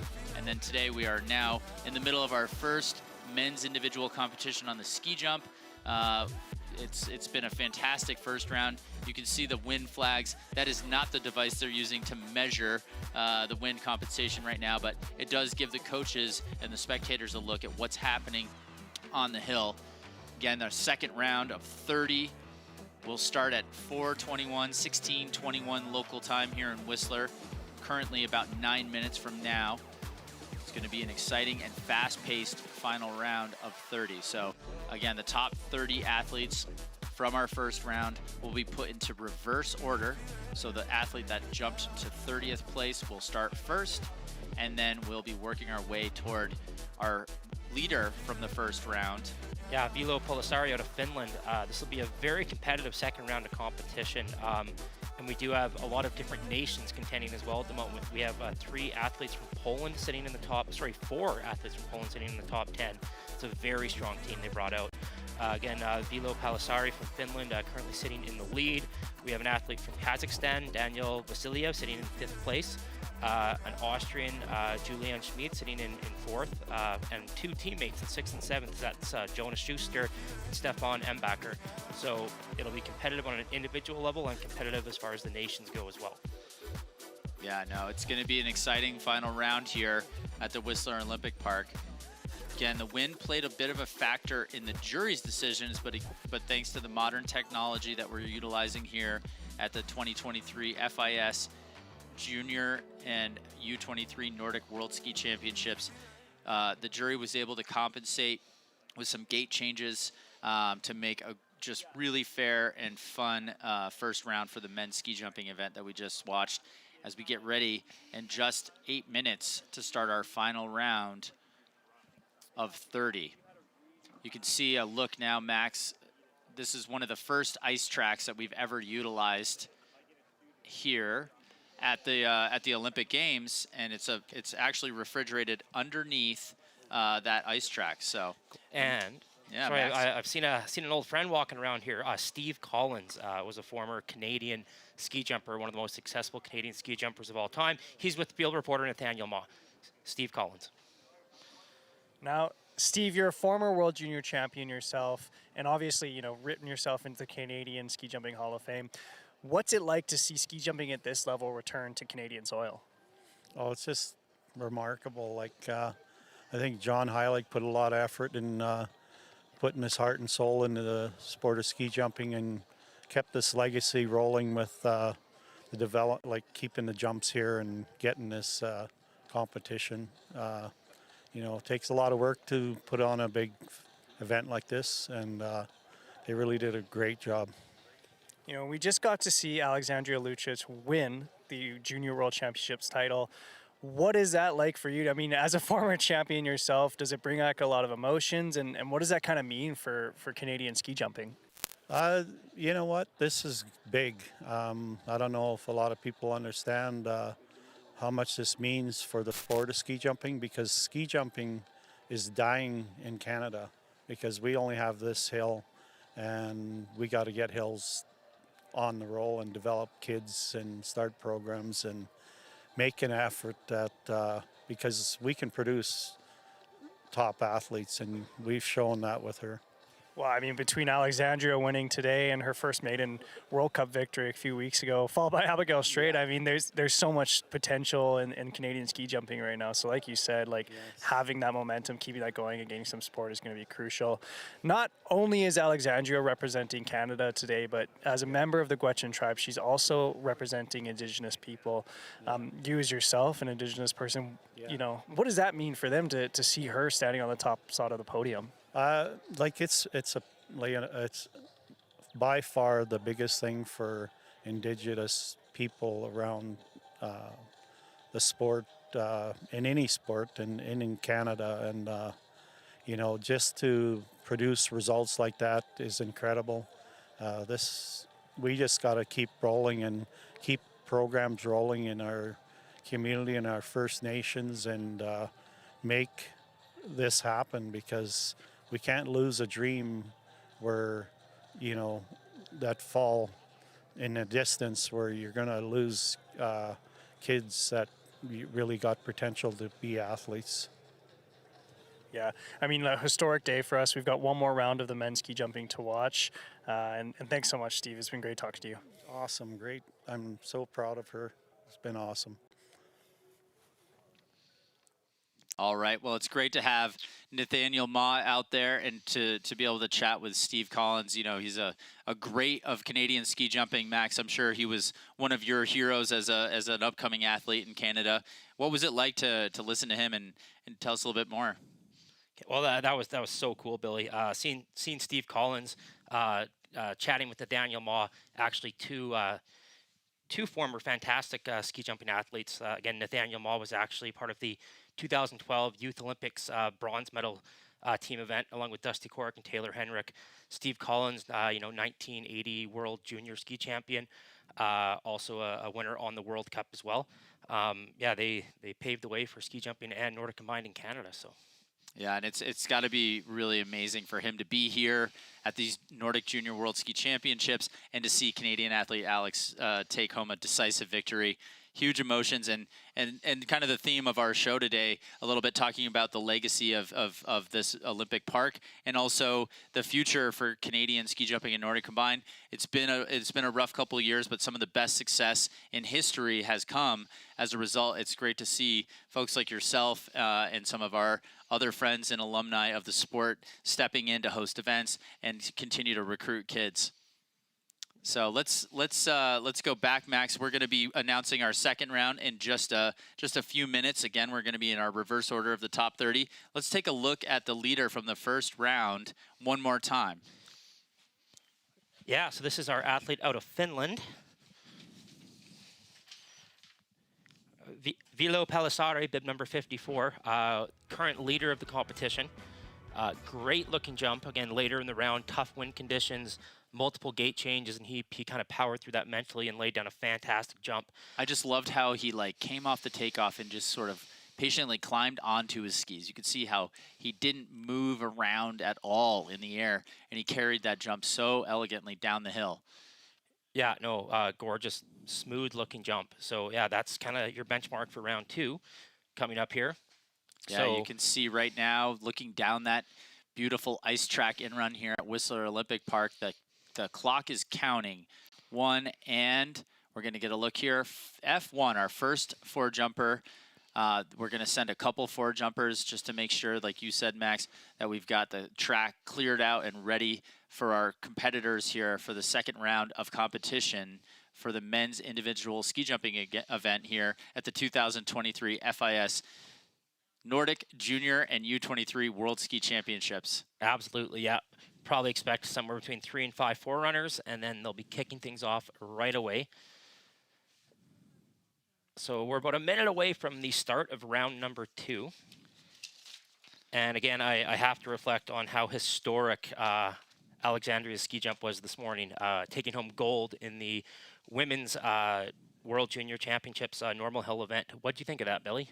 I mean, it's incredible for me, not just to see a fellow North American be successful, but as a former competitor and somebody who's had some success, to see the poise that she carries herself with on the ski jump, as well as in the interview that we saw.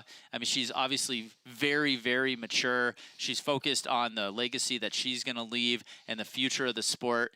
And, you know, to me, like, that's what's so cool. You can see now, Max, the start list back on our screen. Looks like Suzuki Kanta of Japan will be our first athlete off the bar. Looks like number 17, Eric Belshaw from the United States in the Steamboat Springs Winter Sports Club there, vying for a top 10 potentially. And there's our rundown of those last top 5. Our last athlete again from Finland is going to be Viho Palosori. And here we go with number 1. Yeah, so Kanta Suzuki had a 83.5 meter jump in the first round. He'll be looking to best that. Billy, typically you're in about 30th position. What's kind of the best you can do to really improve that result in the second round? Well, it really depends on how far apart they are. And, you know, when we looked at the scores, it was just about 30 points separating first and 30th. So, again, 10 meters on this hill is over 20 points, realistically, with a little bit of style. So from 30th place, it's not uncommon to see somebody jump really well and maybe pass 10 or 15 athletes in front of them. And honestly, when you're in 30th, the pressure's off a little bit. You know, it's different than sitting in 10th or even 3rd with a potential to win a medal. So he's got everything to gain and nothing to lose now. Looks like we've just had a gate change, Max. Yeah, we're up to gate 15, so there's a lot more speed in the second round, which means the wind conditions have gotten worse. Yeah, our first round there was from gate 12 for most of the competition. That tells us, Max, I believe, you know, in my mind, we've got a little more tailwind than we dealt with in most of the first round. Yep. And you can see the in-run speed, 85.9 kilometers there. That's more than we saw the entire first round, where the fastest skiers were 85.7. So, again, the speed coming up. 72.5 meters for our first competitor from Japan.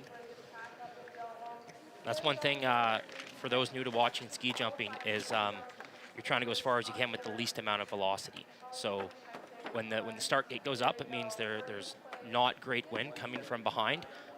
They have the ability to add or remove speed throughout the round to kind of adjust for it. Or even if athletes start jumping too far, they can reduce the amount of speed they have and calculate a way to make that fair. Well, here's number 28, Jules Chervet of France. Good looking ride. Very solid looking jump. 86 meters. 86 meters, so again, that's a much longer jump than we saw from our first athlete from Japan. This for sure will keep him in the lead, or put him in the lead as we start the second round. But it was a great looking jump, so it'll be interesting. Your question about, you know, how much upward mobility is there? You know, he's put himself in a position right now to potentially move up the results at the end of this second round. Absolutely. And our first Norwegian athlete in the second round, Tonby Martin. Yeah, Martin Tonby Opsahl from Norway.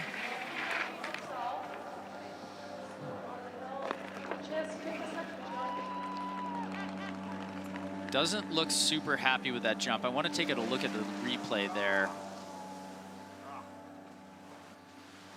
86.5 in his first round jump. 80 meters in the second round here.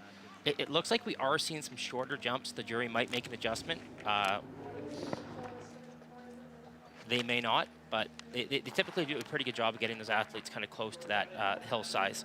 And again, now in second place, so Jules Chervet of France already moving up 1 place for the final results in this second round of competition as we go to our first Finnish athlete in the second round. Kasperi Velto, his first jump was 86.5 meters as well. He's looking to improve upon that. Big frame, he really stretched that one out. I think that was pretty close to the same distance from his first jump. If so, it's going to be close to see if he can continue the lead. 89 meters, so yeah, that was a big jump from our Finnish athlete, Valto Kasperi. Yeah, he'll be happy with that. Should move him into the lead temporarily. Good looking flight position there. He really stretched it for all it was worth. Got a nice telemark landing in there. And that does put him into the lead there. Awesome. All right, he stopped Jules Chervais' march up the results list.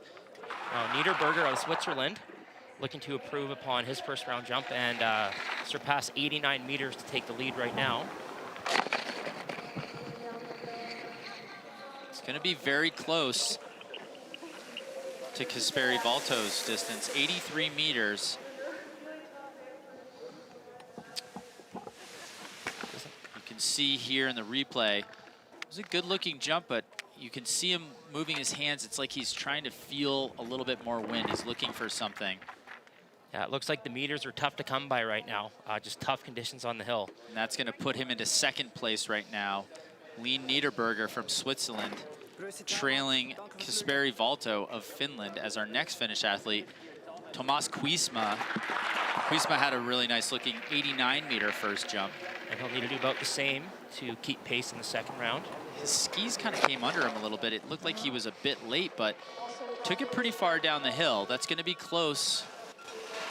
No, he was able to carry that one, kind of right to that 85.5 meter mark. 85.5 meters. Let's look at the replay.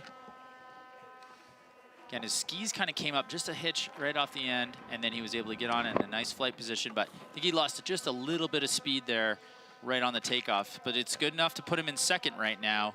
And again, we're seeing massive wind compensation points, so not the best conditions out there. I hope conditions improve. I'd love to see some far jumps this afternoon.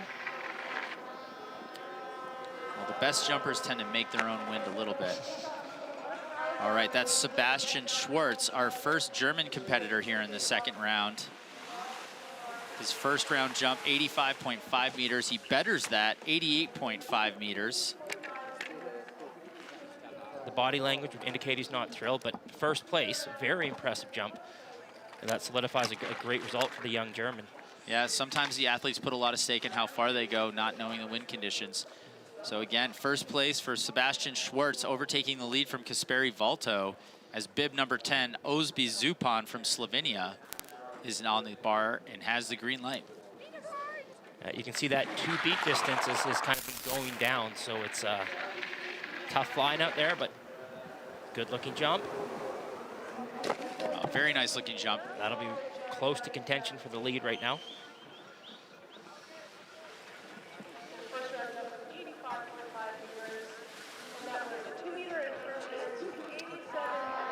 87.5 meters there, so that was an improvement of 2 meters over his first round jump. And again, Max, I think you're right, it's going to be interesting. Oh, third place right now, 215.6 points. Very close. He's just 3 points behind Sebastian Schwartz of Germany. Here comes our next German athlete. This is Simone Steinbeißer. Now that in-run velocity up to 86.7 kilometers an hour, so they are cruising down that track.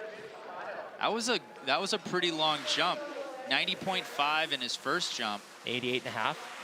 88.5, okay, yep.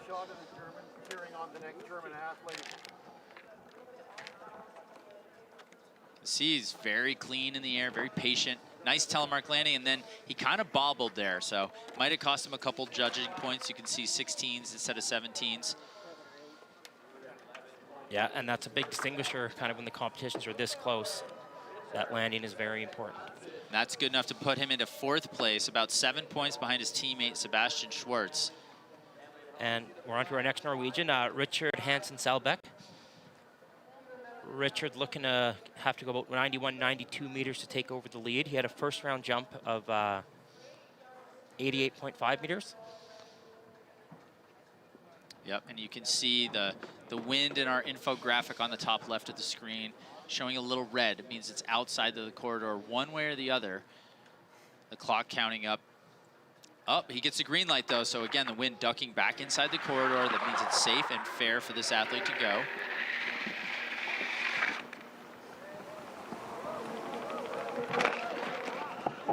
Oh, that'll be, again, this field is so competitive. All these athletes kind of coming in and around that same area.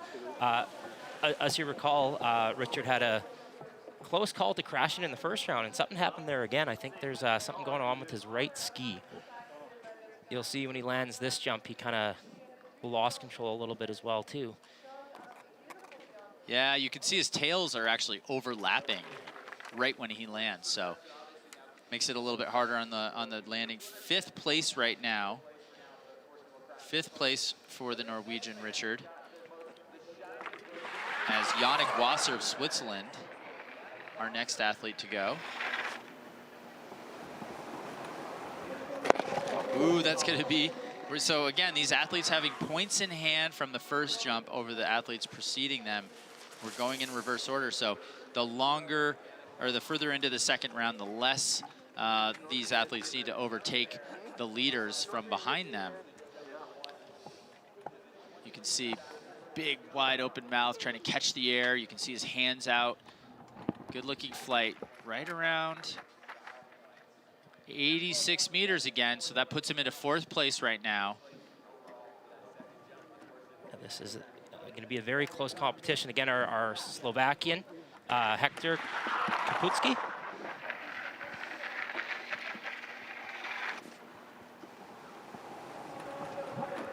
I like his flight position. It's very tight, you know, like you see his hands in close to the side. Yeah, he should get good style marks in that jump. Blows a kiss to the camera, 87 meters. Really good results. I mean, anyone in this position right now is putting up a good result for the World Junior Championships. Yeah, and again, the points very tight from the first round. So he moves into the lead, 219.5 points right now for Hector Kapustik of Slovakia. He's about 1 point ahead of Sebastian Schwartz. So Sebastian Schwartz moving up 4 places from his first jump. This is Enzo Malesi from France. Had a great first round jump as well. It was a nice, clean-looking jump. You can see he's unsure just because of the distance. Was it a great jump? 91 meters. I think he's going to be happy when he sees the results. Yeah, I think a lot of these athletes are maybe a little bit unaware of the win, so they're a little disappointed. You can see there's been no real celebrations. However, that has the potential to be the current leader. And yeah, Enzo moves into 1st place. Yeah, now he's psyched. He knows. He takes the lead. Louis Obensteiner out of Austria with a 92.5 meter ride in the first round. We'll have to about duplicate that to stay in 1st place, and I think that'll be enough, Billy. I agree with you. He doesn't seem excited, but it's going to come down to points here. Enzo Malesi, 6 points ahead of Hector Kapustik of Slovakia. Let's see what Louis Obersteiner is able to put on the board here. 93.5 meters. You can see in the replay, really, really on top of his skis, focused on putting in a beautiful telemark landing. Should score well with the judges. Yeah, 17.5s and moves into 1st place, a new leader. That's, I believe, 3 athletes in a row have taken over the lead. So we're getting extremely competitive as we move on to Asahi Sakano out of Japan.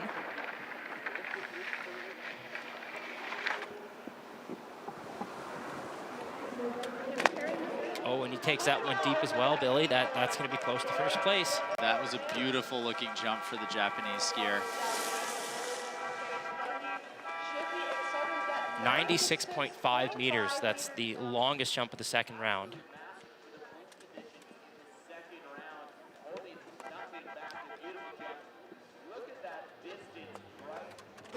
Oh yeah, beautiful telemark landing. I'm excited to see 1st place for Sakano, Asahi Sakano of Japan, and a pretty decisive lead right now. 7 points over Louis Obersteiner. Yeah, that's a Our pretty big next lead. athlete now, Taj Eckert, also from Slovakia. Ooh. Yeah, we're starting to see some further jumps consistently here. It'll be nice to see a couple getting over that 100-meter mark. And I misspoke. This athlete, Taj Eckert from Slovenia, beautiful 94-meter jump for the Slovenian. And while we're seeing a bunch of long jumps, we're setting the stage for our final American in the second round, Eric Belshaw. Again, sorry, Taj moves into first place, 235 points. Here comes Eric Belshaw, Steamboat Springs Winter Sports Club, the USA Nordic National Men's Ski Jumping Team. Has had a fantastic season on the World Cup circuit, scoring some of his first individual World Cup points. Oh, that's a better looking jump for Eric. Beautiful looking jump. Yeah, it's nice seeing the Americans being competitive on the international stage. It's really impressive what the group in the US has done. That's 91.5 meters. He looked a lot cleaner off the takeoff for me and just patiently got onto his skis. He's a great flyer, textbook telemark landing. He looks happier this time. Second place right now, 233.8 points, just a point behind Taj Eckert. But again, it's tough to stay in your position sometimes from the second round. So that's a good job by Eric Belshaw. This is our next athlete, Rock Mosley from Slovenia. No. That's a 93.5 meter jump for the young Slovenian. Again, great looking jump. Flat skis, symmetry is fantastic. Yeah. Little trouble on the landing, but still smooth. Expecting, 16.5 from the judges, pretty much across the board. Goes into fourth place with 230 points. So again, first place is 235 at the moment, so that's very close. Julian Fusi out of Germany with a 93-meter jump in the first round. Looking to take over that lead. I think he comes a little bit short, but still a great-looking jump. Again, it's tough to know when we don't see the wind in real time. But 90 meters. Let's take a look at the replay here. You can see him kind of twist a little bit in the air. He is able to take it down there and put in a nice landing. 7th place right now for Julian Fusi of Germany. That brings us on to Remo Imhoff out of Switzerland. He had to get on and off the bar a couple of times in the first round, so hopefully he has a little bit better luck here. Can just get straight to his jump. Current standings right now, Max, it looks like Eckert from Slovenia leading the way, just a point ahead of Eric Belshaw from the United States, and 2 points ahead of Sakano from Japan. Our Slovakian athlete there, Mosley, 5 points behind. Wow, that is our furthest jump of the day. That was a great jump for the you can young see he's Swiss like, kid. That's what I brought today. That was a huge jump. I love the energy he brought off the takeoff and just carried it so far down the hill. 101 meters, our longest jump of this second competitive round. Yeah, he looked very happy with that jump. It looks like, gosh, look how flat he is in the air, right between his skis. Perfect Beautiful landing.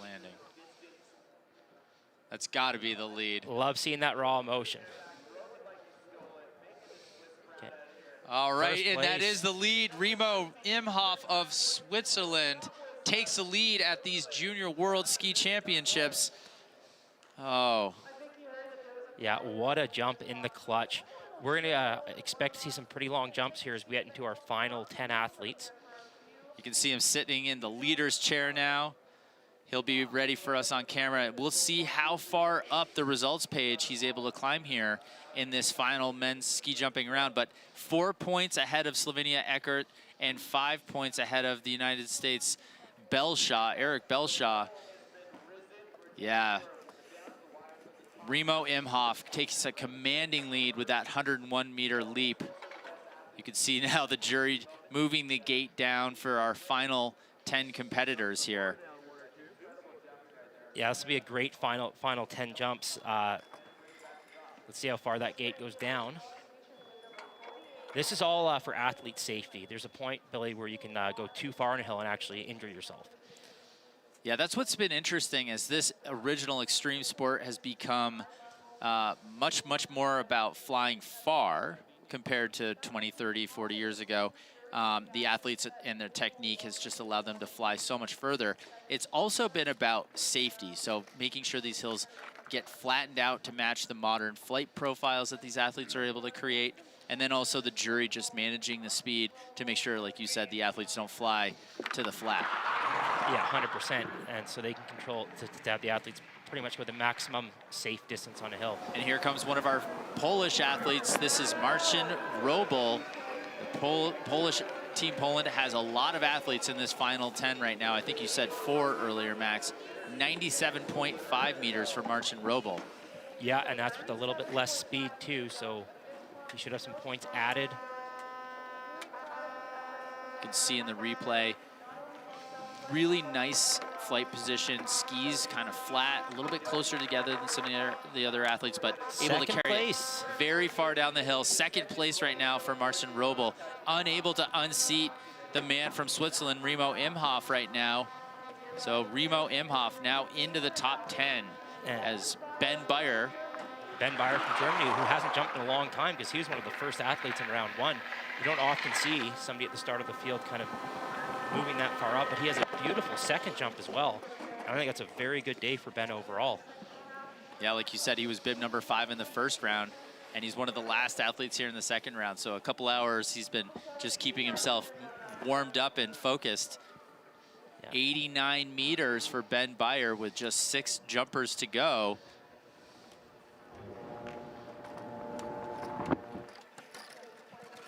The distance, 89 meters. That's going to put him into 10th place right now.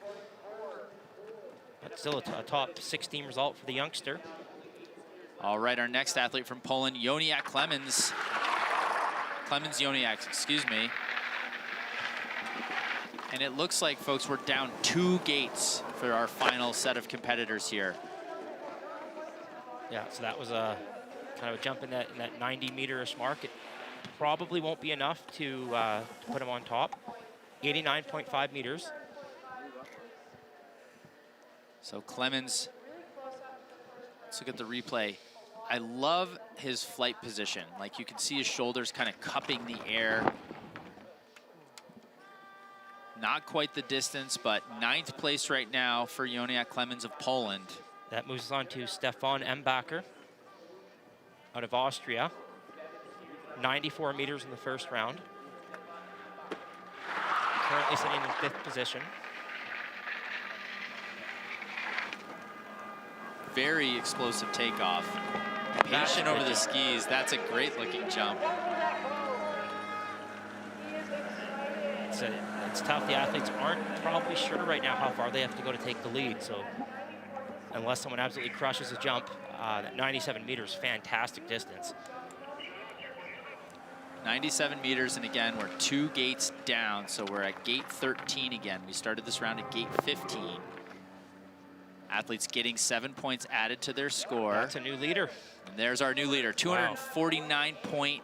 I did miss the point, but that's he'll be 10 points ahead of Remo Imhoff. I have jotted down in my notes. Is our next athlete from Austria, Jonas Schuster, takes to the air. Oh gosh, he's so far over his skis. These Austrians make this look like ski flying. Yeah, a long body. He was just looked like a bird out there. Fantastic flight position. He definitely got every meter he could out of that jump. 98 meters. 98 meters for Jonas Schuster. He's going to be challenging his teammate Stefan Embacher now for the lead. Beautiful jump. Judges love it when you put your hands up high for the telemark. 257 points. That's a new leader, and we are starting to see some massive separation. These are great jumps late in the round. Daniel Vasiliev. Again, Daniel Vasiliev of Kazakhstan. He's had a great season, winning some events for Kazakhstan. Huge success story for that young program. Not sure, but it was a good-looking jump, but was it enough to overtake Jonas Schuster?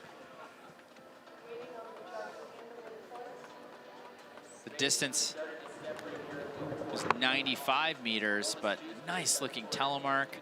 Again, this athlete really Doing a great job. Third place right now, Max. Third place with one athlete to go.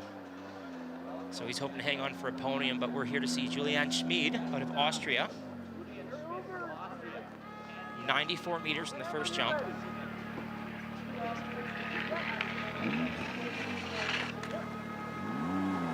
A little flat, but able to carry that speed way down the hill. Definitely not a style that you see from some of the other nations where they try to keep their hips a little higher. It seems like Julian in particular opens up a little bit, but then maintains that kind of a little bit more up flight position, is able to carry so much speed down the hill. Yeah, and that was a 96.5 meter jump. Should be very happy with that. Beautiful jump. And good enough for second place right now. So Guarantees him a medal. Two Austrians right now in the lead.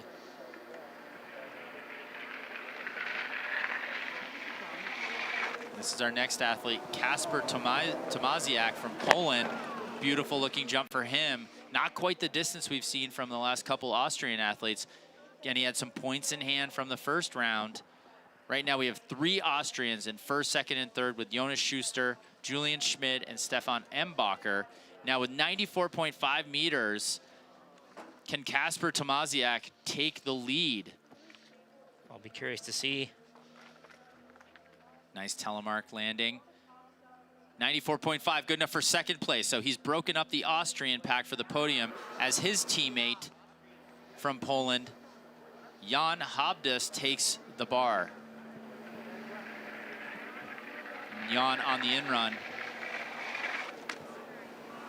He really pushed down hard. He climbed over his skis well. Good looking, solid jump. Nice telemark landing. This is gonna be close. Can he take the lead from Austria's Jonas Schuster? Again, Jan Habdas, 94.5 meters, this athlete from Poland. Let's take a quick look at the replay. You can see how quick he was to his Very skis. quick to his skis. Cost him a little bit, but he's obviously one of the top athletes. He was able to will it down past the 90-meter mark there. Second place. Okay, so now we have Austria's Jonas Schuster still leading with one athlete left to go. This is going to be our leader from the first round, Vilho Palosori from Finland. Yeah, who had a 98-meter jump in the first round. Looking to be crowned the World Junior Champion of 2023 here in Whistler. Well, his teammate, Kasperi Valto of Finland, disqualified just now on your screen. You can see for a suit violation. Again, the tolerances are very, very tight for these athletes.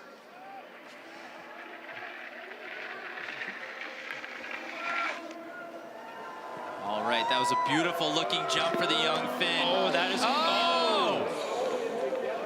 Okay, this is going to be interesting. He had some points in hand from the first round.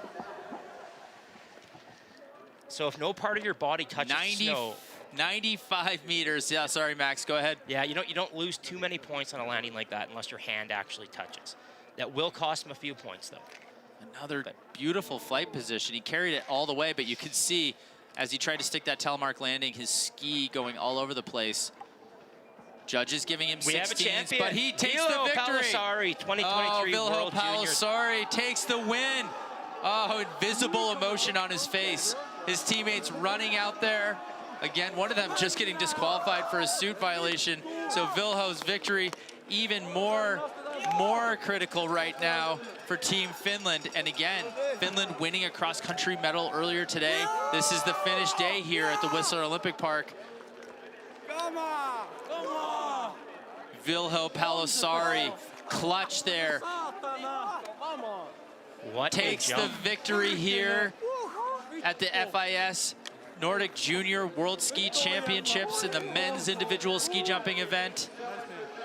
Oh, fantastic, fantastic result. And again, it was so close. I'll be interested to see what the standings look like here. We know Jonas Schuster was leading prior to that, but let's see. And here we are on your screen right now. Vilho Palosori of Finland taking the victory, just 0.6 of a point ahead of Jonas Schuster of Austria. And 1.6 points ahead of Jan Habdas of Poland. 3 nations on the podium here in Whistler Olympic Park. That's so cool, Max. Yeah, it's great. Even looking at this top 10, if we go down the list, we have Kazakhstan in there as well. Eric Belshaw, 11th place for the young American. That's a great result. Asahi Sakano, 12th place for Japan. Really good representation here. It's become such a competitive sport. Absolutely. And you can see here as we round out the top 30, again, many, many nations. We had 12 at the start, and I think all 12 putting somebody in that top 30 today. Yeah. Yeah, what a great event. Awaiting, obviously, equipment control to make sure our top 3 stand. Yep, just one of the aspects of modern ski jumping. Got to make sure it's fair, not just on the wind side, but also that everybody's using equipment within the tolerances. But again, as we look down this amazing in-run, the first ice track that I remember being in the Olympic Games, just a fantastic day to fly here in the Callahan Valley. Super exciting too there at the end, Max, with Viljo Pallisari. You know, that jump was just on the limit for distance. He was a little bit close there on the landing with the telemark, but just eking out the victory there over Austria and Poland.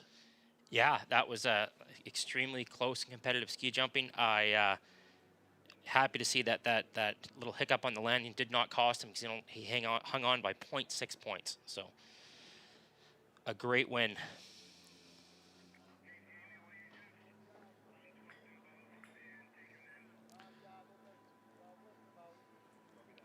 And folks, this is day 6 of the FIS Nordic Junior and U23 World Ski Championships here at the Whistler Olympic Park. We've had 6 amazing days of racing and ski jumping. We've got 4 more coming at us. 2 more events on the ski jumps here for the men's and women's individual Nordic Combined races, which will be tomorrow, as well as the ski jumping team and on Saturday, and the ski jumping mixed team on Sunday, as well as cross-country races every day. So if you are in driving range of Whistler, come up and watch and cheer these athletes on in person, and continue to join us on the stream every day. I'm Billy DeMung, and I'm here with Max Thompson, Olympic Nordic Combined skier from Canada. It's been an absolutely fantastic day to call some ski jumping, Max, and highlighted, of course, by the victory of Canadian athlete who you used to coach. Yeah, Alexandria Lutit had a phenomenal performance on this hill earlier today, throwing down the longest 2 jumps today in both the men's and the women's field. Just a fantastic young athlete. It's so cool that Steve Collins is here to celebrate with her as well. To have 2 world junior champions from 24 years apart is pretty special. So it was great to see both of them on the venue today. And you can see, just in case anybody was thinking about taking a late jump today, the track setter halfway down the in-run. So as we wrap things up here, we'll take another look at the leaderboard for the final results of the men's Normal Hill individual. Viljo Pallisari from Finland takes the victory over Jonas Schuster of Austria, and the bronze medal going to Jan Habdas of Poland. Obviously, Team Poland and Austria with quite a few athletes in the top 10. So cool to see. And I think, again, a look at Daniel Vasiliev from Kazakhstan. He won a medal at the World University Games. It's just great to see that program coming up. And young Eric Belshaw from the United States of America in 11th place. That's a huge success for that program as well. Yeah, I'm pretty excited for this team event. If you look at Poland and Germany and Finland, they have a lot of athletes concentrated in that top 20. So this is setting the stage for some more very exciting ski jumping competitions in the coming days.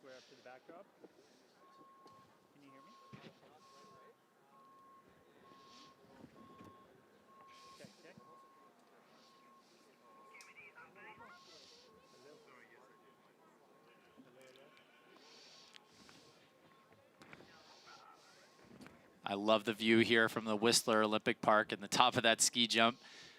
One of my favorite places in the world, to be honest, Max, and it's been great to be back here with you all week for the first time in over a decade, getting to ski some of these trails and enjoy a place full of fantastic memories for me and United States Nordic skiing. We're going to be doing the awards here for the women's and men's awards for the ski jumping events.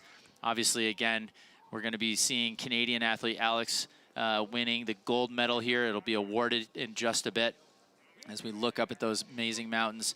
I just got to reflect on what great weather we've had and what a great job the Black Tusks Event Society has done in bringing this world-class event back to Whistler, back to Canada, and showcasing these amazing sports to the world.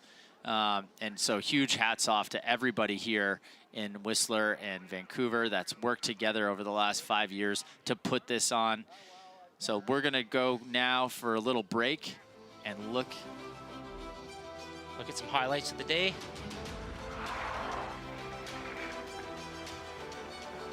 And then you can see some highlights from today, Max. Yeah, that was Jan Harbas out of Poland in his competitive jump. There you're looking at Jonas Schuster. And our champion today, Viho Palosari, will be back with awards soon, and we'll see you tomorrow.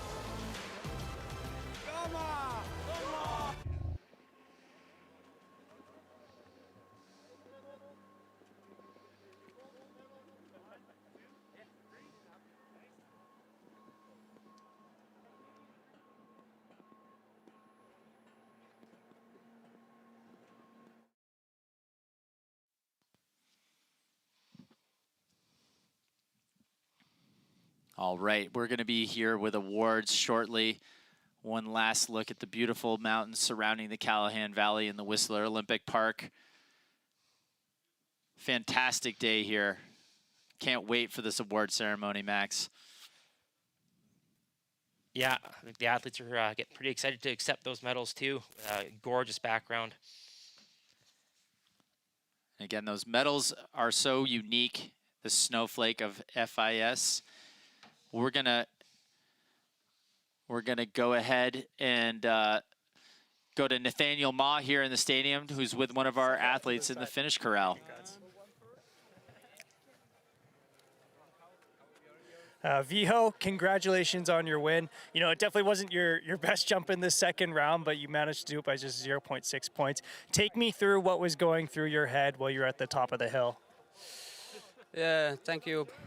I wasn't really thinking about nothing. I was just trying to make the normal jump, and it wasn't that great, but I managed to still win.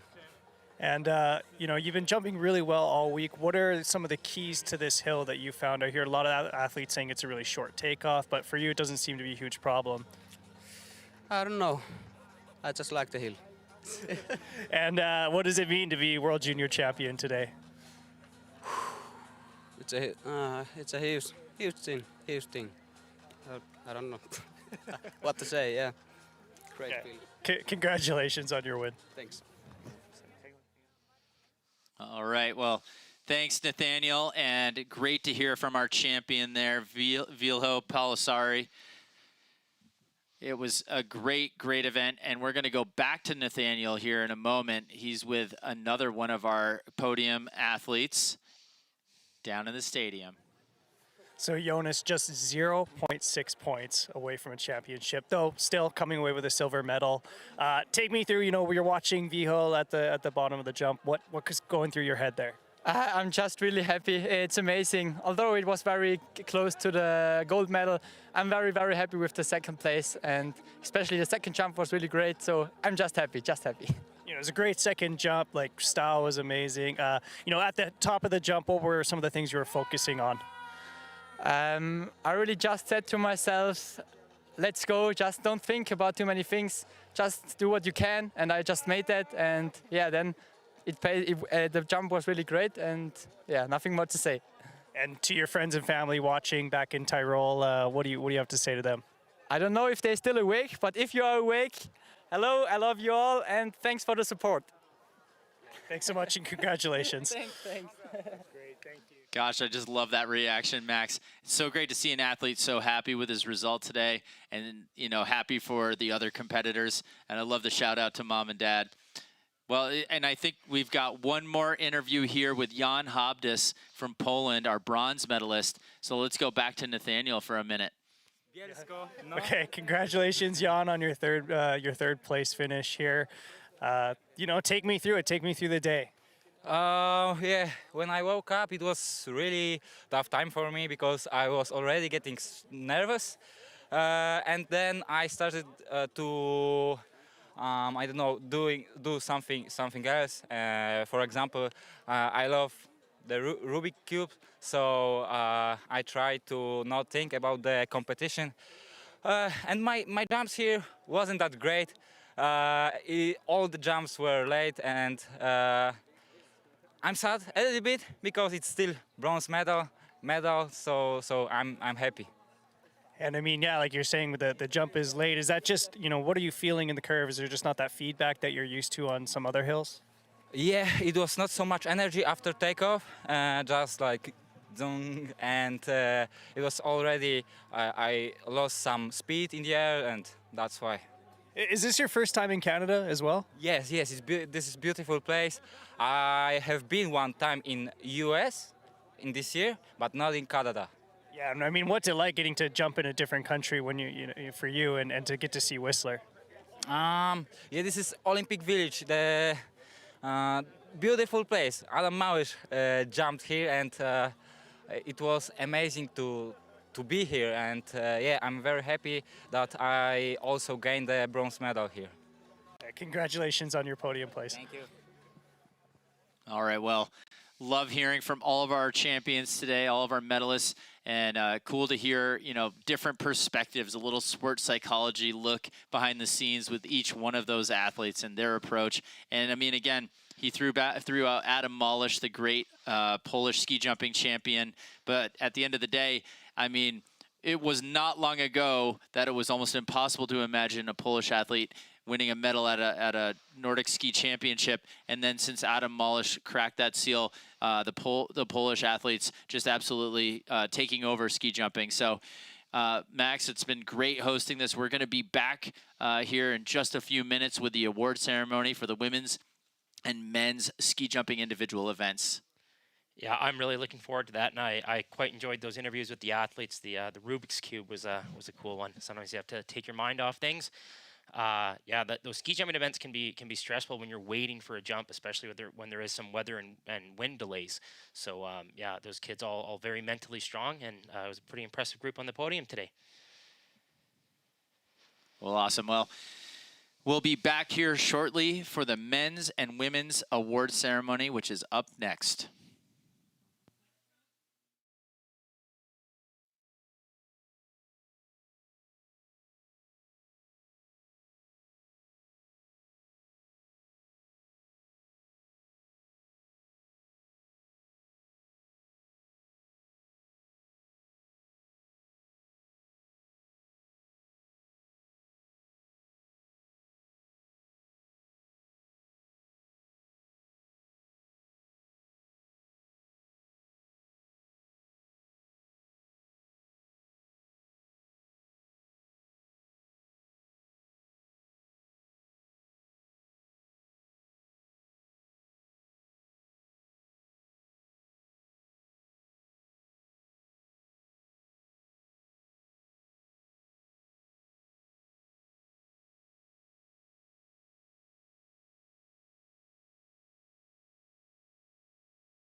All right, and we are ready for the award ceremony for the men's and women's individual ski jumping events. Let's head down there to the awards plaza now by the ski jumps with our own Josh Visler.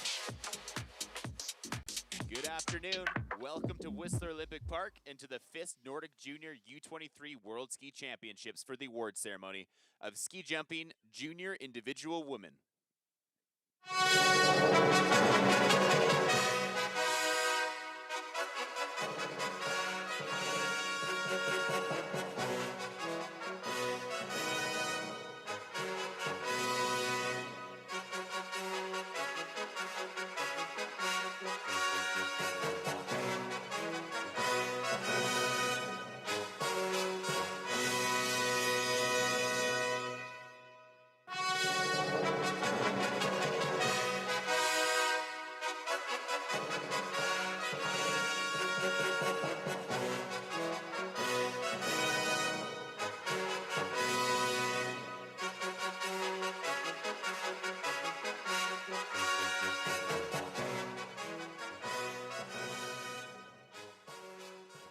The medals will be presented by Steve Collins, three-time Olympian and FIS Nordic World Junior Champion in 1980.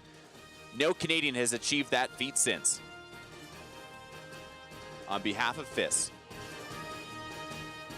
Accompanied by Norman Laub, Chair of the Black Tusk Nordic Event Society.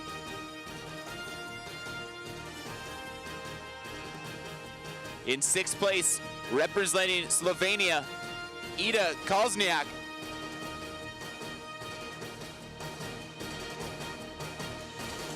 In fifth place, representing Norway, Nora Midunstad.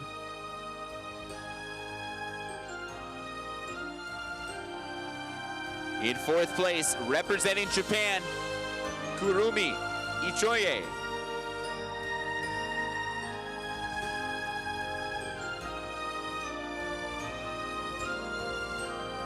The bronze medalist representing Austria, Ulia Wolba.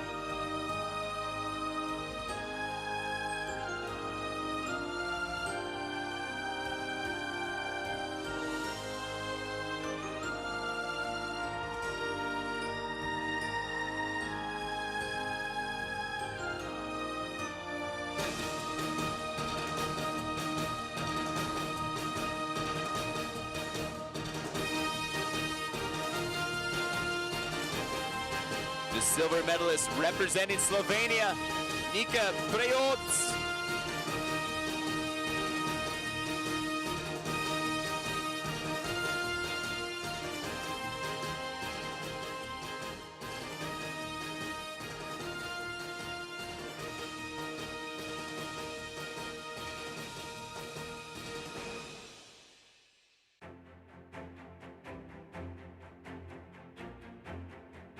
The FIS gold medalist and FIS junior world champion for cross country 2023, representing Canada, Ali Lutit.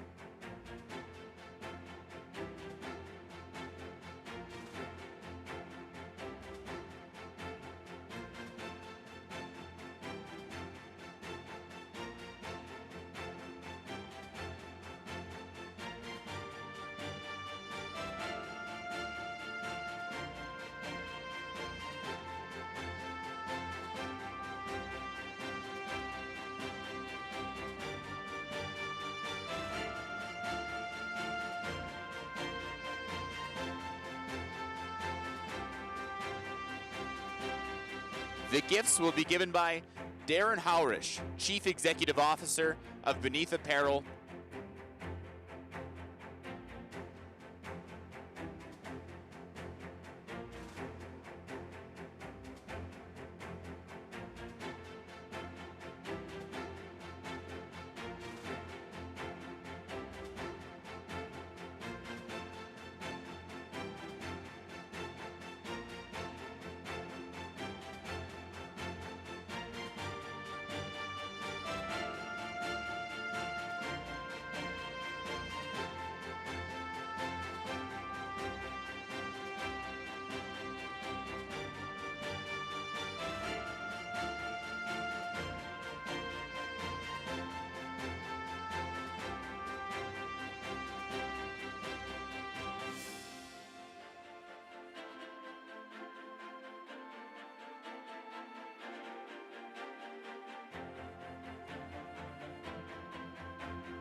In honor of our winner today, the Anthem of Canada.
One more time, applause for our winners.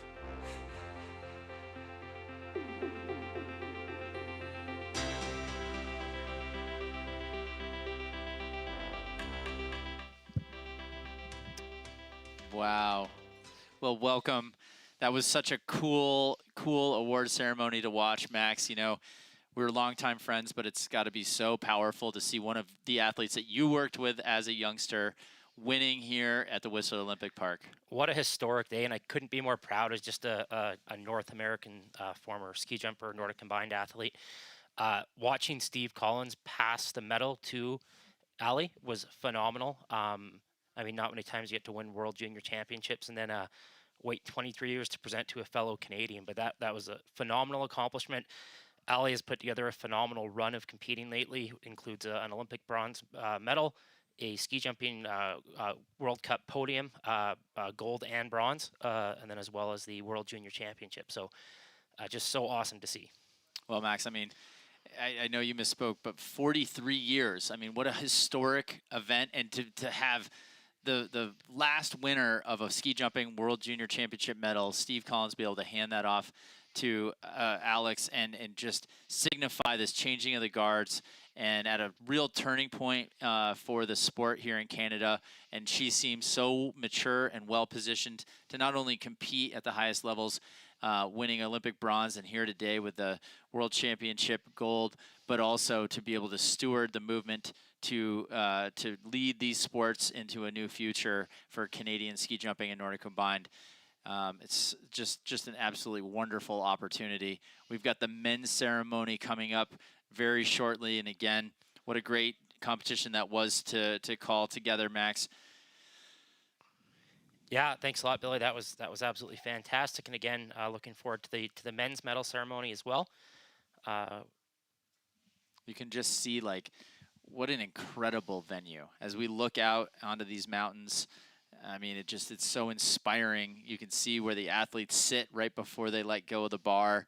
I know in an open training when you have time to kind of drink up the sights, it's so cool to be able to sit up there and just stare off and imagine, you know, skiing those mountains and just what a wonderful venue. And it's been special today to hear from folks that were so integral to the process of designing it, like John Alberg, to Norm Loeb, who really has stewarded the legacy of the Vancouver Winter Games in 2010 and producing events like this here at this historic Whistler Olympic Park.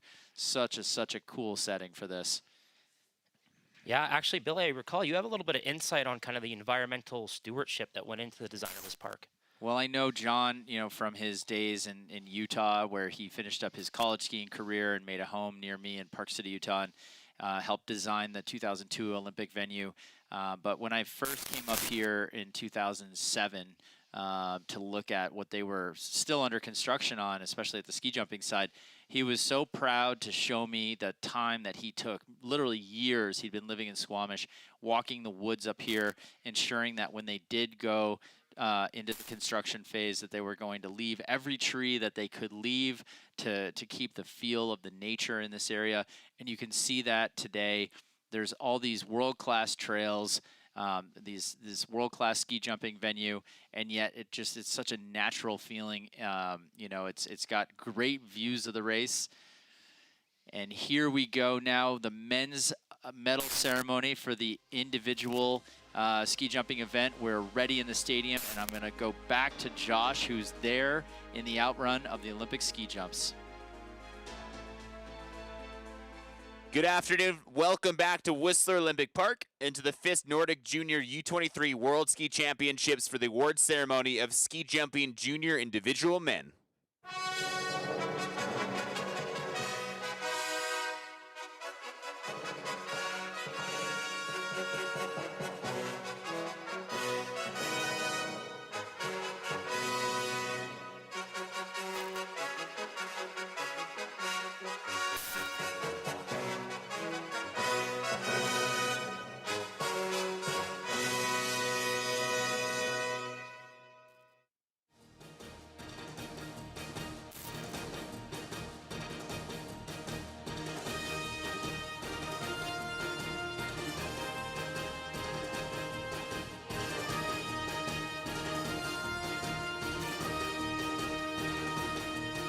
The medals will be presented by Steve Collins, three-time Olympian and FIS Nordic World Junior Champion in 1980. No Canadian has achieved that title since, on behalf of FIS. Accompanied by Norman Laub, Chair of the Black Tusk Nordic Event Society.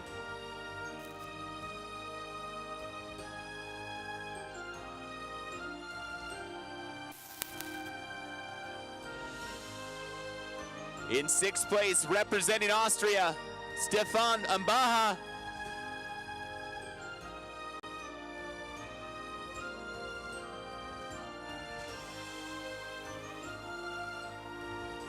In fifth place, representing Austria, Julian Schmidt.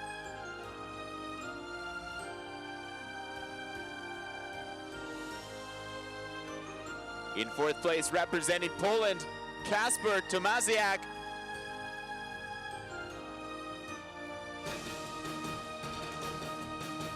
The bronze medalist representing Poland, Jan Habdas.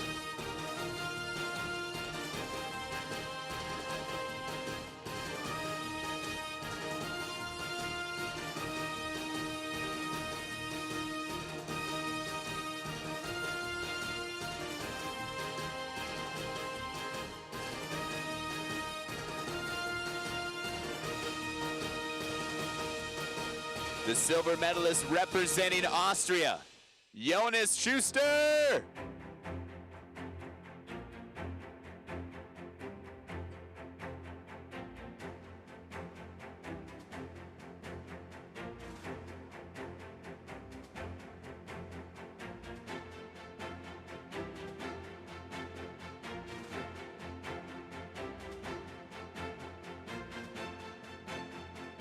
The FIS gold medalist and FIS junior world champion for ski jumping 2023, representing Finland, Viljo Pulasari.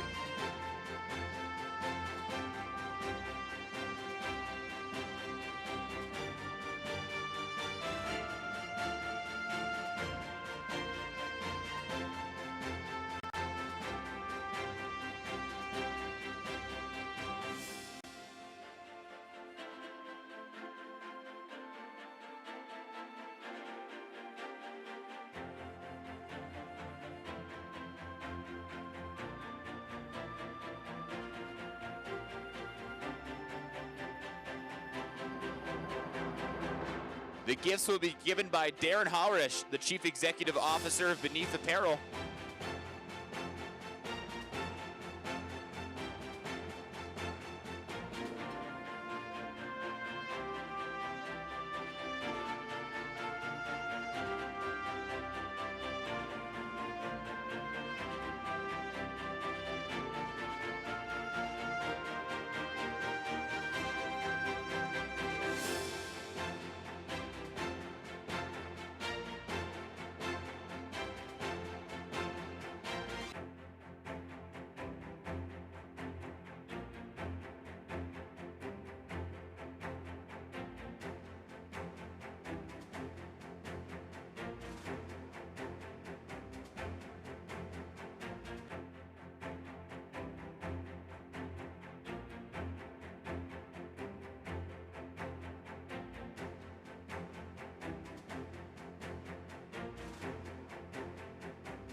in honor of our winner today, the Anthem of Finland.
One more time, your applause for our winners.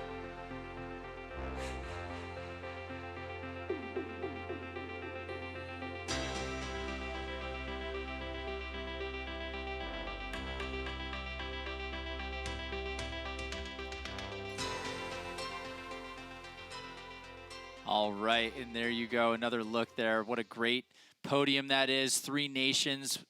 Viljo Palosaari of Finland taking the victory over Jonas Schuster from Austria and Jan Habdas from Poland. Great, great day of competition. And Max, again, a little throwback to the women's podium. We've got the women's highlights coming right up. And as you mentioned before, what a great day to see the passing of the torch from Steve Collins to Alex. Just fantastic. Yeah, and we're going to take a look at that women's ski competition right now. So we are looking at bib number 1. This is Julia Muhlbacher out of Austria. That was her 3rd place jump. Absolutely fantastic to see bib number 1 rising to the podium. Yeah, and then Nika Previc. Nika is the sister of ski jumping legends on the men's side, Peter Domen and Shayna Previc, but obviously now no longer in the shadow of the brothers. She takes the silver medal here at the Whistler Olympic Park. And here's the historic jump of Alexandre Lutit winning the World Junior Championships on home soil. What a phenomenal athlete with a very bright future in the sport. It's so cool again. Her maturity on the field of play, translating off the field of play as a leader for the ski jumping and Nordic combined communities in Canada. Oh, and there's her mom, Tracy McKay. Got a nice hug in. Oh, and such a great podium shot there. And a recap there. We look at the mountains of the top 10 overall from today's women's normal hill individual event. And again, that's a great looking competitive field. You see Germany, Switzerland, Czechia, Slovenia, Norway, Japan, Austria, Canada. And here we go with the men's highlights. Here comes our bronze medalist. This is number 52, Jan Habdas of Poland. You know, he mentioned he didn't feel like he had his best jumps, but again, when your best jumps put you on the podium, he seemed happy with it. It's great to see that level of competition. This is our silver medalist, Jonas Schuster out of Austria. He was overwhelmed and overjoyed with his result. Fantastic telemark landing. I love the hands up high, honestly. It really does add to the flair of the jump and the judges' scores. Yeah, and our eventual winner, Viljo Palosaari out of Finland. Yeah, Viljo obviously was in the zone today. Even though he felt like he didn't have the best second jump, you could see he maintained his composure there, saving the landing, and absolutely overjoyed to take the gold medal here at the Whistler Olympic Park in the FIS Junior World Ski Championships. Such an amazing feat.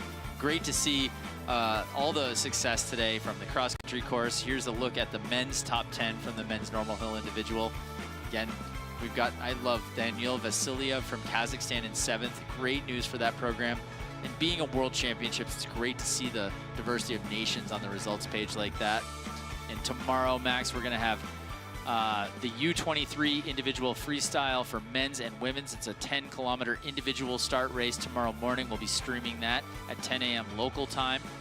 And then in the afternoon, we're going to be going to the Junior Nordic Combined Individual Gunderson's men's and women's events, where we're going to be showing highlights from the jumping, and then we'll be live with the race tomorrow afternoon.